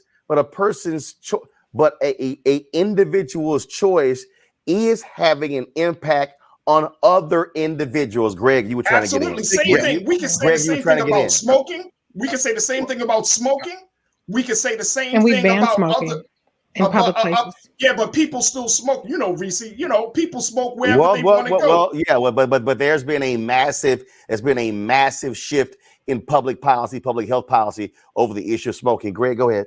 Yeah, I'll just keep this very quick, Roland. And again, this is and we say this every night in this space. This is why the Black Star Network is so important. I'm not a medical doctor. I don't even pretend to be one. I have had over the last almost 30 years now of teaching a number of students who are going out to medical school who practice. I have a number of friends, like we all do, who are medical doctors, who are researchers. But when I watch night after night on this show, you bring in Black doctors, researchers, our man at North Carolina A&T, the brother out of Mississippi, Ebony Jade, all over and over and over again. It confirms what I think probably all of us are hearing from our friends and comrades who are medical doctors. I'm all the time from Atlanta, from Baltimore, from Dallas, from New York City, story after story after story that the ERs are being overwhelmed. I'm talking about doctors. See, I'm not a doctor. So the best I can do, I'm not about to try to go replicate the research of doctors. There's a story out now, of course, about the scientists at Walter Reed who apparently are saying they've invented a super vaccine that's going to protect you against. But I'm not, to the point you always make, Reese, I'm not going to accept that. I don't know if I can vet that. I'm looking at the news outlets it's coming from. But I know one thing for sure. I can tune into this channel and look and listen to doctors who look like me, who sound like me, who have been through the same experiences I have been, and I can weigh what they say against what I'm hearing from all kind of people who are medical professionals, and I would rather base my informed opinion on what they are saying than attempt to wade into a field that it takes people literally decades of study just to be able to walk in the door to have an opinion. It just doesn't make sense to me. Now, we don't do that. Can I say something too? Now we do have folks who don't look like us who I appreciate coming on the show. Oh, no question. Dr. Peter Hotez is co-director of the Center for Vaccine Development at Texas Children's Hospital in Houston, my hometown. Always glad to have him here. And Doc, give us a sense of where we are. Look, we keep hearing Omicron versus Delta. We're seeing cases explode. As I said, I'm sitting here in quarantine right now, testing positive for COVID on Saturday. But pretty much feeling, still a little stuffy nose, still occasional cough, but that's it. No fever, nothing else, no shortness of breath, none of that. And just getting better by the day. Feels like when I had allergies. But we are still in an international pandemic facing a crisis because hospitals are being overwhelmed and many of those people are unvaccinated.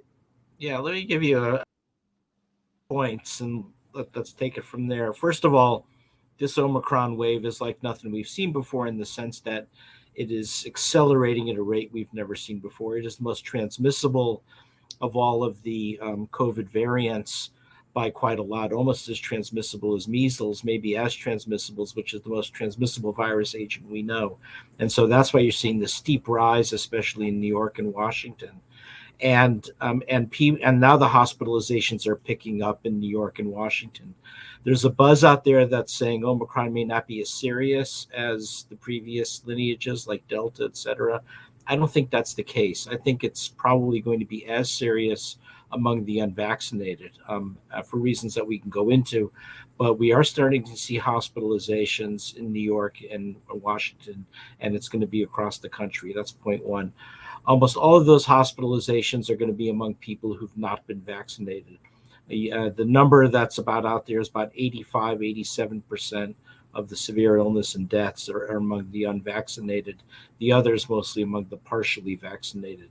So we'll see that same pattern again. But here's the second hit we're going to face right now. Because this is so transmissible, and we are seeing that the booster shot is not quite as effective as the other boosters, as was pointed out. It's as effective at preventing death or serious illness, but it's not as effective at preventing symptomatic infection.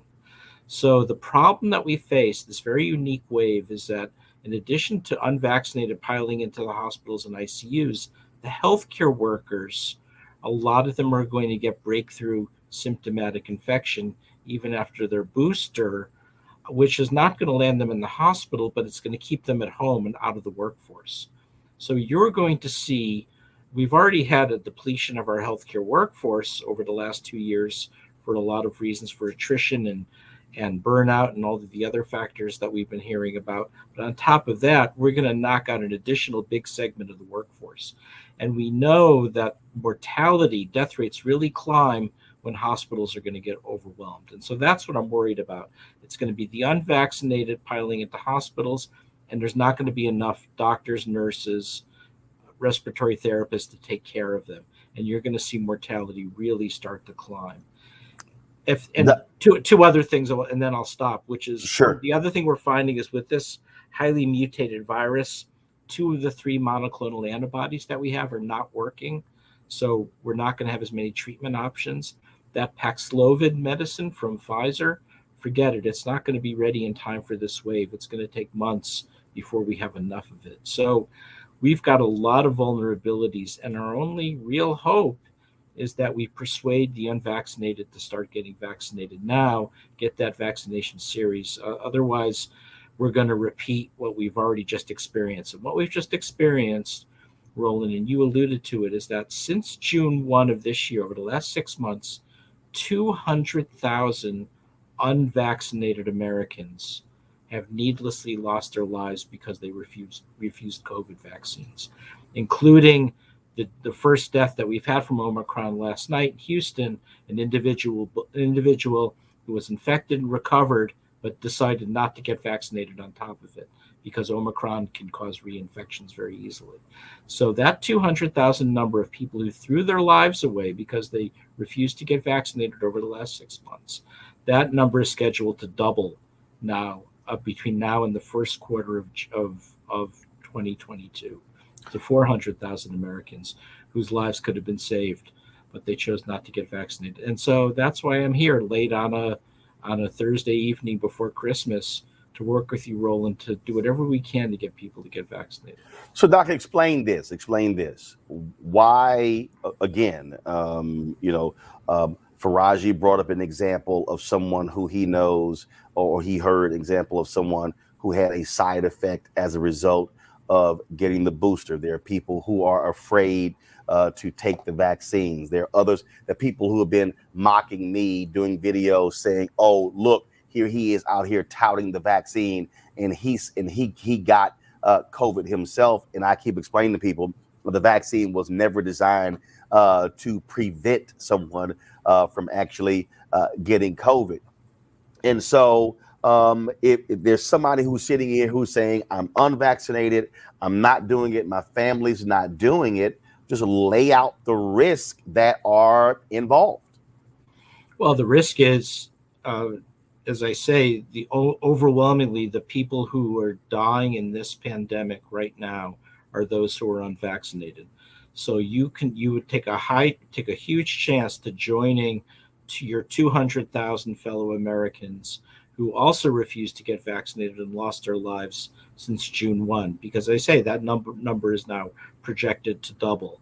Here's what happens if you get vaccinated. If you get vaccinated, this Omicron variant is got a lot of escape mutations, which means that the vaccines, it's true, are not as effective against Omicron as they were against Delta and Alpha and other previous variants. So what that means is the vaccines now are still saving your life and still keeping you out of the hospital, but they are not always preventing symptomatic infection. It's about 75% protection against symptomatic infection versus Omicron versus 95% versus the previous lineages. So it's still pretty good, not as good. And that's why, Roland, you had a breakthrough symptomatic infection, but you're talking on a national radio broadcast with a cold rather than intubated in an intensive care unit. That's the effect of the vaccine.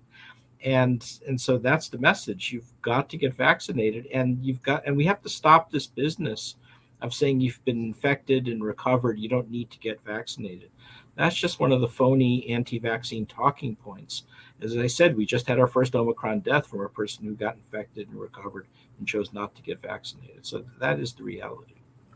Reese, go right ahead. I have a comment for Faraji, but I'll save that for another time. For now, I want to ask Dr. Hotez. So I have an 8-month-old, and I am scheduled for travel. And I feel like the messaging is all over the place. I feel like there's more political messaging about, well, if you're vaccinated, you can, go on ahead and enjoy your time with your family. But then I see all of the doctors and epidemiologists and virologists are like, hair on fire. This is a red alarm, crisis. I'm not asking you to give me specific medical advice, but I guess for those that are potentially traveling with unvaccinated children, based on the modeling that you're seeing, what comfort level would you express with traveling with unvaccinated children over the next 2 weeks? Yeah, we have seen a lot of happy talk come out of Washington, D.C. this week. I was a little surprised by it. When something that it's this transmissible, I think there is a pretty good risk if you're going through airports and bus terminals and Uber rides, you're going to be exposed to Omicron. And if I were traveling, and with your baby, who's, you said 8 months old, masking is not really an option. There is risk. And we are seeing pediatric hospitalizations now with this Omicron variant. It was a big problem in South Africa. It was true of the Delta variant here in the South and here in Houston and Texas. Texas Children's Hospitals, which I know Roland knows well, had a lot of pediatric hospital admissions. So I'm not a big fan of traveling with an unvaccinated individual, whether it's because someone's refusing to get vaccinated or because someone's too young to get vaccinated. Let me tell you my own situation at home. So I live in Houston. My oldest daughter lives in LA. She came to see us, and we were going to have my mother-in-law come down. We were going to fly her down from New Jersey and spend a week with us, go to the restaurants, maybe a museum. I disinvited her. And the reason I disinvited her is, in her case, she is fully vaccinated and boosted. But because it's been a while since she got that boost, we know that breakthrough symptomatic illness does go up the further you're out from the boost. And I didn't want to chance it with someone in their 80s, because they won't do as well as Roland did with his breakthrough symptomatic illness.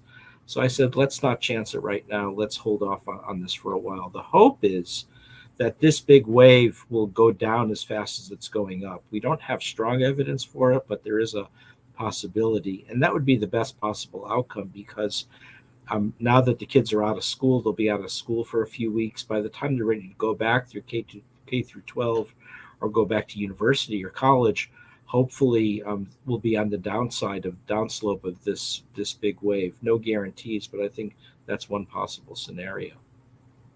Thank you. Faraji? Thank you so much for joining us. So, Doc, talk to us a little bit about, we're hearing all of these different, you're bringing up information about the effectiveness, the efficacy of this vaccine and booster compared, when it comes to Omicron. But how should people look at all of this stuff? Because again, I'm not into going back and forth about vaccinated, unvaccinated. I stay masked up, and I know people that have stayed masked up, and you can still get it. So I'm talking about assuring people of that this situation that we're dealing with can be handled. Because what I'm seeing right now, doctor, is that they're saying that the more that vaccines are being developed, that more variants, more mutations may occur. So can you give us some insight about that, sir? Yeah, that's actually and Doc, just as because you may not have been on earlier, where Faraji said that he previously got COVID, but he and his family are not vaccinated. So go ahead. Yeah, no. So this is one of the kind of the fake talking points that's out there, that they make the claim that vaccines are actually inducing the mutations to cause the variants. Here's the reality. The reality was our worst pandemic threats arose out of unvaccinated populations. So the Alpha variant arose out of an unvaccinated population in southern England in 2020. Delta arose out of an unvaccinated population in India at the beginning of 2021. And Omicron arose out of a mostly unvaccinated population in southern Africa, either South Africa or Botswana, towards the end of this year.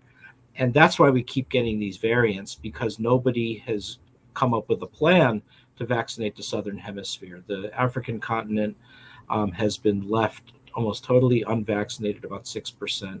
So that's what we do at our labs. We're making low-cost vaccines for parasitic infections and for COVID. We have a low-cost recombinant protein vaccine that we've made with no patents. We transferred the technology now to India, Botswana, Indonesia, and Bangladesh. And the one that's furthest along is the one in India with our partners there known as Biological E. And now it'll be released for emergency use authorization. It's the least expensive of the vaccines out there. And it's the same technology as the hepatitis B vaccine. Very few side effects, looks like the best safety profile. And the Indian government is now has ordered 300 million doses. So we're hoping now that this can come in to prevent all of these new variants from emerging. So that's the problem, is the more we allow large populations to go unvaccinated, we'll continue to chase our tail with these variants. Thank you, sir. And we actually, in last year, the doctor, the scientist from North Carolina A&T we had on, that was one of the things that he said. He said, we've got to get as many people tested and vaccinated in order to stem these various mutations. He said, because when it jumps from one body to the next, it's going to start mutating left and right. Greg Carr, any question for Doc? Thank you, Roland. And thank you, Dean Hotez. You've kind of given part of the answer in responding to Faraji's question about this question of a global pandemic and where nobody is safe. And I read your comments on being against travel bans, and it makes perfect sense. Although I can't imagine that the pharmaceutical companies are very happy with you and your team as you're starting to give away proprietary patent to vaccines, but we must get everybody in the world. I appreciate that point. As I say, is if we had gotten even 10% of the amount of money Moderna had gotten and some of these others, we could have had the world vaccinated by now, in my opinion. Absolutely. But that's a different discussion, I guess, for a different day. No, actually, well, it is actually leads to my question, and I'm glad that you began the answer with answering Faraji. And my question is this: as an educator and one of my best students, former students, is a doctor, pediatrician in Atlanta, and it's very much what you've said there. She's confirming that what she's seeing in Atlanta. My question is, what do you see happening in the first quarter of 2022 as it relates to schools, K-12, higher ed? Are we looking at another shutdown in this country? Boy, I sure hope not, because I don't think our kids could handle it. And as a parent of formerly young kids, now they're adults, I know I couldn't have handled it. We've got to get our kids back in school. So I'm really, really hoping that we get this big wave way down, because I don't know that as a nation, we need our kids in schools. If you remember a couple of days ago, the U.S. Surgeon General, Vivek Murthy, I think is an excellent Surgeon General, came out with a report on the mental health impact of this COVID-19 pandemic on our kids. And it's just devastating. And it's not only because of the classroom education, but remember, you all know better this than anyone that in many of our inner city schools, that school's the place where you go get breakfast, or you go get lunch, or you get your mental health counseling. And so the impact of not having kids in school is just multiplied times 4 or 5. So we've got to make that a priority. All right, so Doc, so here's a question that I have, and again, just trying to understand this. Okay, so my first symptoms showed up last Wednesday. It was a scratchy throat, and then the next day I had chills, had a fever. Tested negative on Thursday, did one of the rapid tests, and then they said the next one take 36 hours after that. On Saturday, I tested positive. And so I came back. I was in Atlanta. I came back. By the way, that's a pretty common story. So this is one of the interesting things about Omicron. There seems to be a lag between. So when you're first infected, the PCR is positive, but your antigen test is negative because there's still not enough virus there. And then it comes up after that. So that's actually not surprising. So you had the rapid home test was probably the antigen test that was a false negative because you had the virus. That's not surprising, but the PCR came back positive. Right. And so then I got home to Virginia on Sunday and went into quarantine. So the 10-day period, is that at the beginning of symptoms or when you test positive? And then how do you know, like what needs to happen for you to come out? So is it complete stuffing is gone? Is it no cough? Or so how do you? I believe the recommendations are 10 days from the first onset of symptoms, plus you have to be at least 24 hours with no symptoms at all. Got so it. you have to meet those two criteria. Got it. Meaning no cough, no stuffing is nothing like that. Right. Now, I mean, I can check it as well, but I mean, it's also a moving goalpost because the CDC just made a change tonight for the healthcare providers, and I have to make certain it doesn't extend to other groups, which is that now they're saying because we can't afford to have their healthcare workers out of the workforce for 10 days. So now, so in the UK, what they did is now after 7 days, if you test negative, you can go back to work. And I think they require 2 tests. But in the US, they're going to require a single test. So you can go back to work after 7 days. And that just came out literally within the last hour, I think. Now, what I was told is that even when I come out, I still might test positive for 2 or 3 weeks, but I'm no longer contagious. Explain that's that. right, because that PCR test is so sensitive. It's picking up remnants of the virus genome. So even though you're not shedding enough virus to infect people, you might still be positive. And that's the reason why we often recommend not testing again, because you could be testing positive literally for weeks. So when should I take a test? You don't.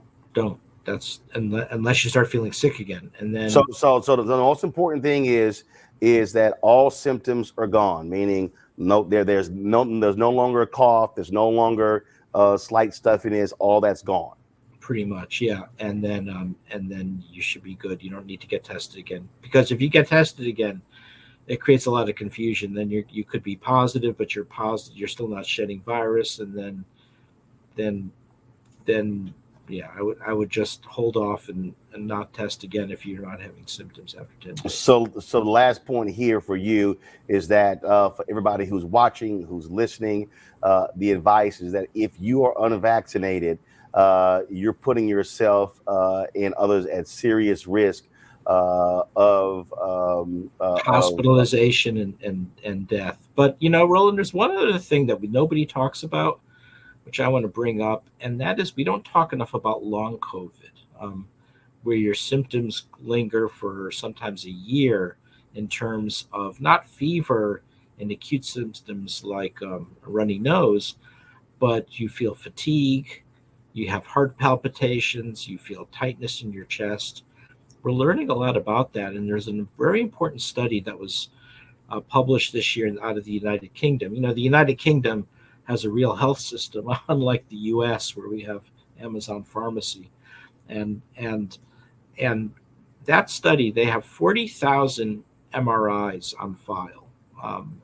Everybody who had an MRI, it's registered in the UK system. This is pre-pandemic, and then they can bring them back now that they've had COVID to compare before and afterwards, and it's showing some pretty frightening stuff like gray matter brain degeneration, and the MRI your brain scan looks like somebody who's 20 years older, associated with cognitive decline.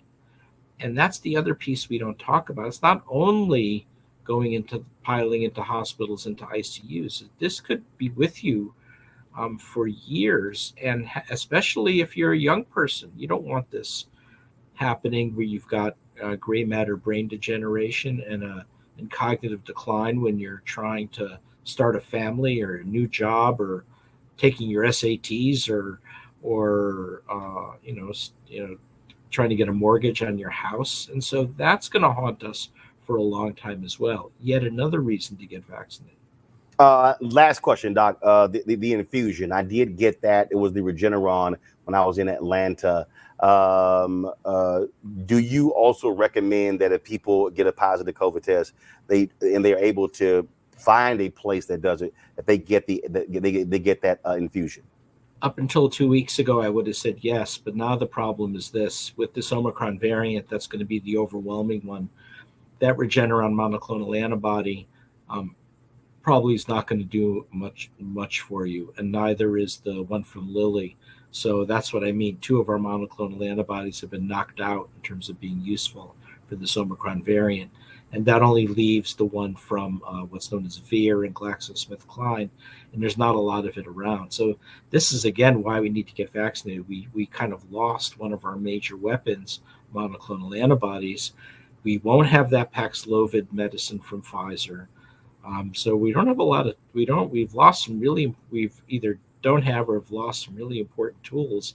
It's just a reminder why you need to get vaccinated. And even if you've been infected and recovered, like our friend that I was speaking to, we need to get that person vaccinated, because that's the only way to really prevent Omicron reinfection and prevent all of the things that we're talking about. Gotcha. So this is the last question. So you just said that. So first of all, I haven't taken the PCR, so I don't know if I got Omicron or what is it. It's just simply assumption. Yeah, the PCR won't tell you. It's a specialty kind of genomic testing that they're not doing it on everybody. But. So now that I've had this, can you get Omicron again? Probably won't get Omicron again, but you may want to get another booster down the line, depending on how things go. They haven't come out with that recommendation yet. Well, I can't. Well, because I got the infusion, I can't do a booster for 90 days. For 90 days, that's so right. I have to wait until March. Right, that's right. But trust me, when March hits, I will be getting a booster. So let's just go through a few brief scenarios. If you're unvaccinated at all, you're asking for trouble. Get your vaccine series. If you've gotten 2 doses of either the Pfizer or Moderna vaccine, get that booster, because that booster can make the difference between going to the hospital or not. If you are infected and recovered and you've not gotten vaccinated, get vaccinated. If I'm starting to sound like a broken record here, it's deliberate. It's get vaccinated, get vaccinated, get vaccinated. And by the way, if your kids are 5 and up, get them vaccinated too. So we're doing a terrible job vaccinating our kids. All right. Doc, we certainly appreciate you coming on again. Dr. Peter Hotez, co-director of the Center for Vaccine Development at the Great Texas Children's Hospital in Houston. Thanks a lot. Thank you, Roland. I know you come to Houston a lot and you're not visiting me. So once this apocalypse is over, I want to show you around our labs how we're making vaccines for COVID and show you all the changes that have happened in our great Texas. Oh, no, that'll absolutely happen. I was home I was in Houston for Thanksgiving, and I was planning to go home to Dallas. My parents live in my home there for Christmas, but I got diagnosed, and then my sister did, who lives there. So I said, well, heck, if I didn't, I wouldn't be able to go back home. Go home anyway. So right. Well, the other reason is I want to give you a big hug, because you've been one of the really strong voices in the African American community that has really pushed for science-driven, evidence-based COVID prevention measures, and you're worth your weight in gold. You're just a great man. I appreciate it, and trust me, I will be coming back home to H-Town real soon. Doc, I appreciate it. Thanks a lot. Thank you. Bye-bye. Bye, everybody. All right. Thanks a bunch. That is it for us. Any final comment, Faraji, Reese, Greg? I do. I have a final comment. Go right ahead. I just wanted to respond, Faraji. I know we're always on your case, but you made a comment about sheeple and shuffling. And let me tell you, Faraji, I will Cupid shuffle, I will cha-cha slide, I will electric slide for my booster every 6 months. And if they say 3 months, whatever it is, because I am able to protect my baby or partially protect her through breastfeeding. And it's important to me to keep her as safe as possible, because she ain't nowhere near, unfortunately, getting the vaccine.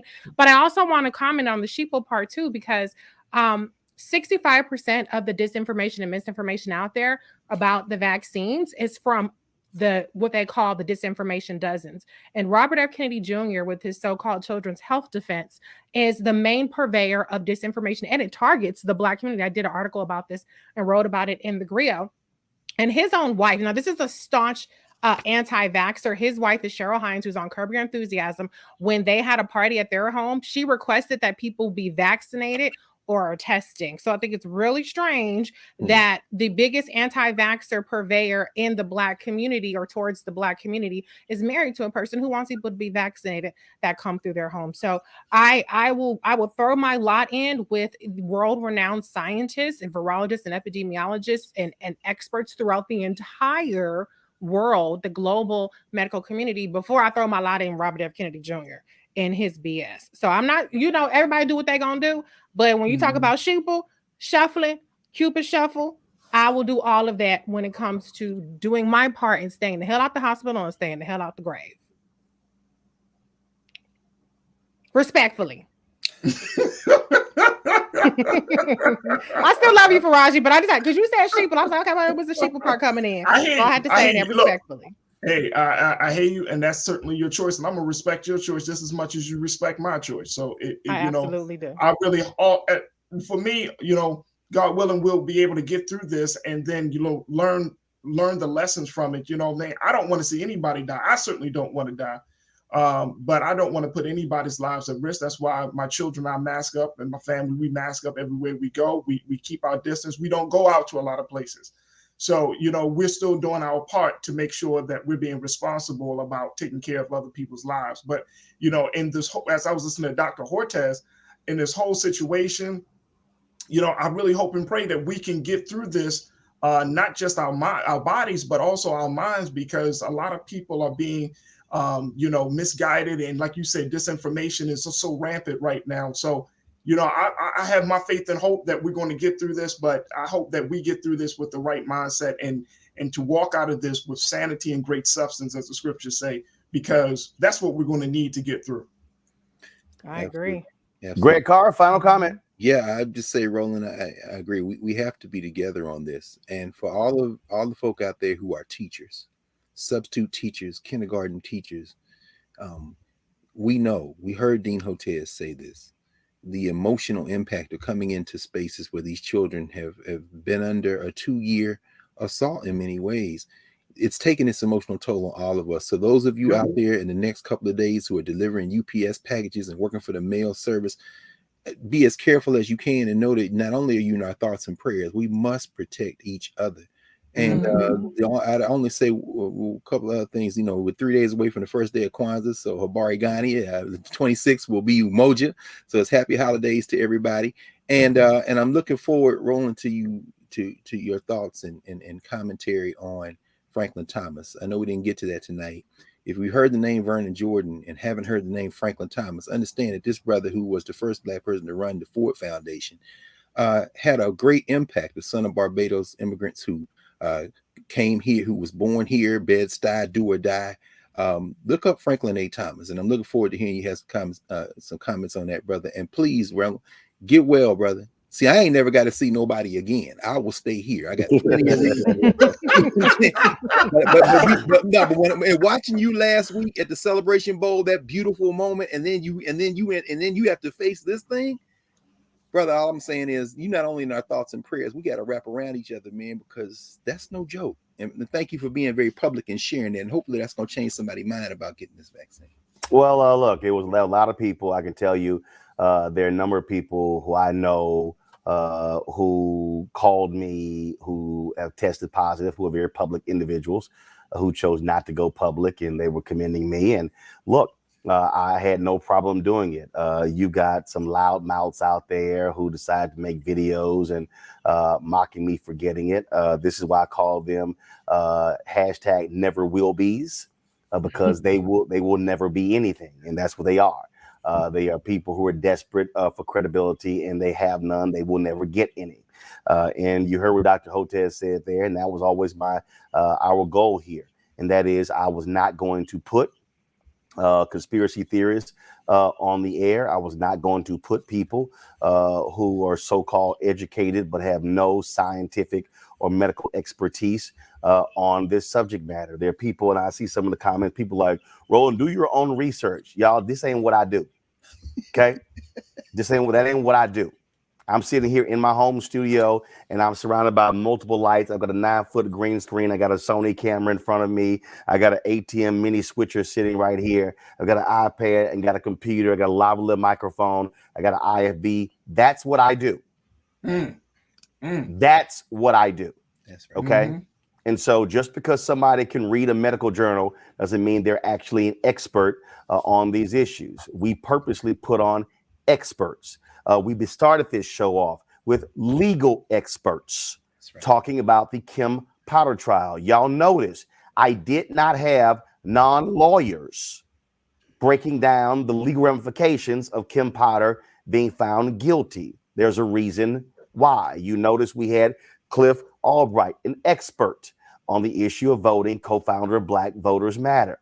And so it's amazing to me how we love to listen to folks. And let me just go ahead and say this, and I got no problem saying it.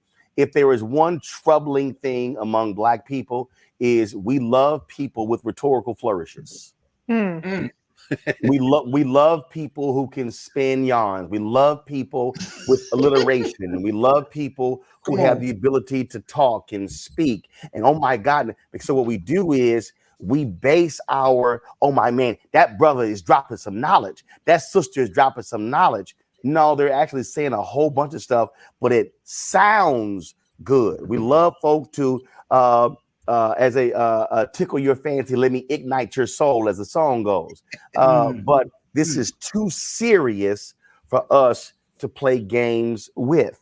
When we hear, Congressman Jim Clyburn announced last night that he tested positive for COVID. He's 81 years old. When Professor Eddie Glaude at Princeton announced 6 hours ago on social media that he tested positive as well. When you see doctors and others and medical professionals, I mean, this is real. And if there is one moment for us to trust our trusted voices, it is it. This is it.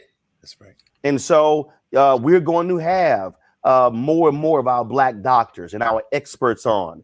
Everything that you heard tonight about these variants, listen, the brother from North Carolina A&T told us this May of last year. Yes. That's right.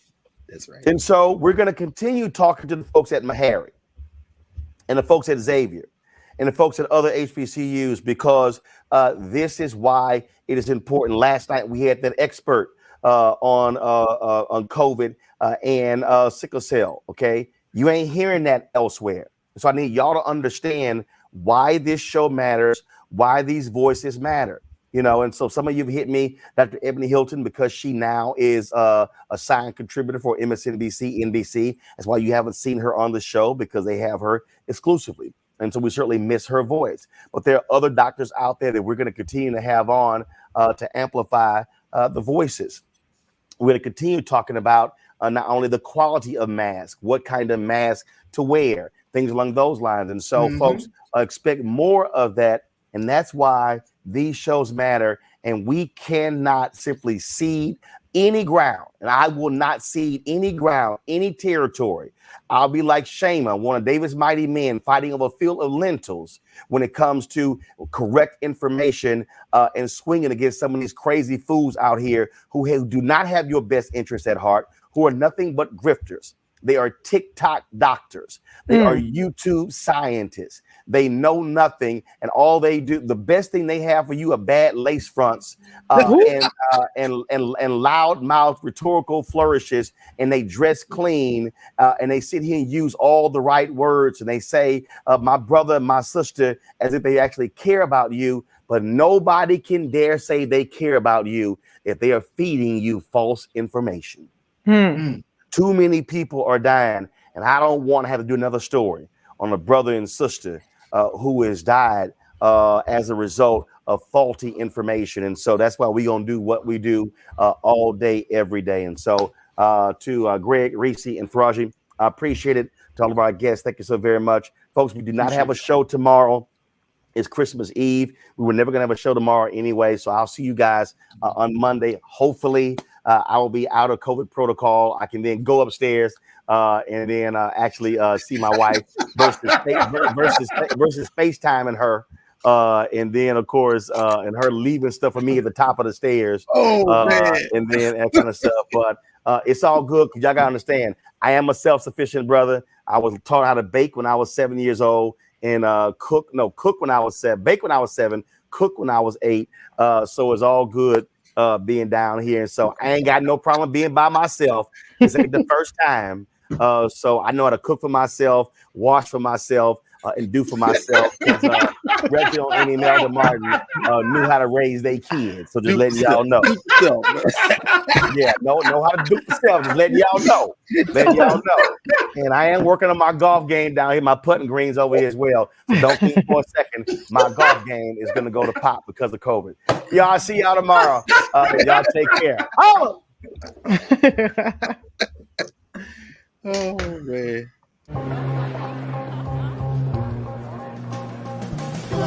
Are the stars out tonight?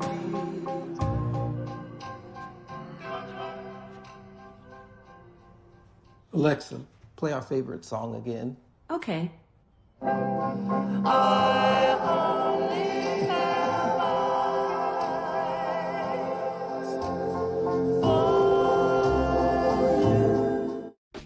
What's up? I'm Dr. Ricky Dillard, the choir master. Hey, yo, Peace World. What's going on? It's the Love King of R&B, Raheem Devon, and you're watching Roland Martin Unfiltered.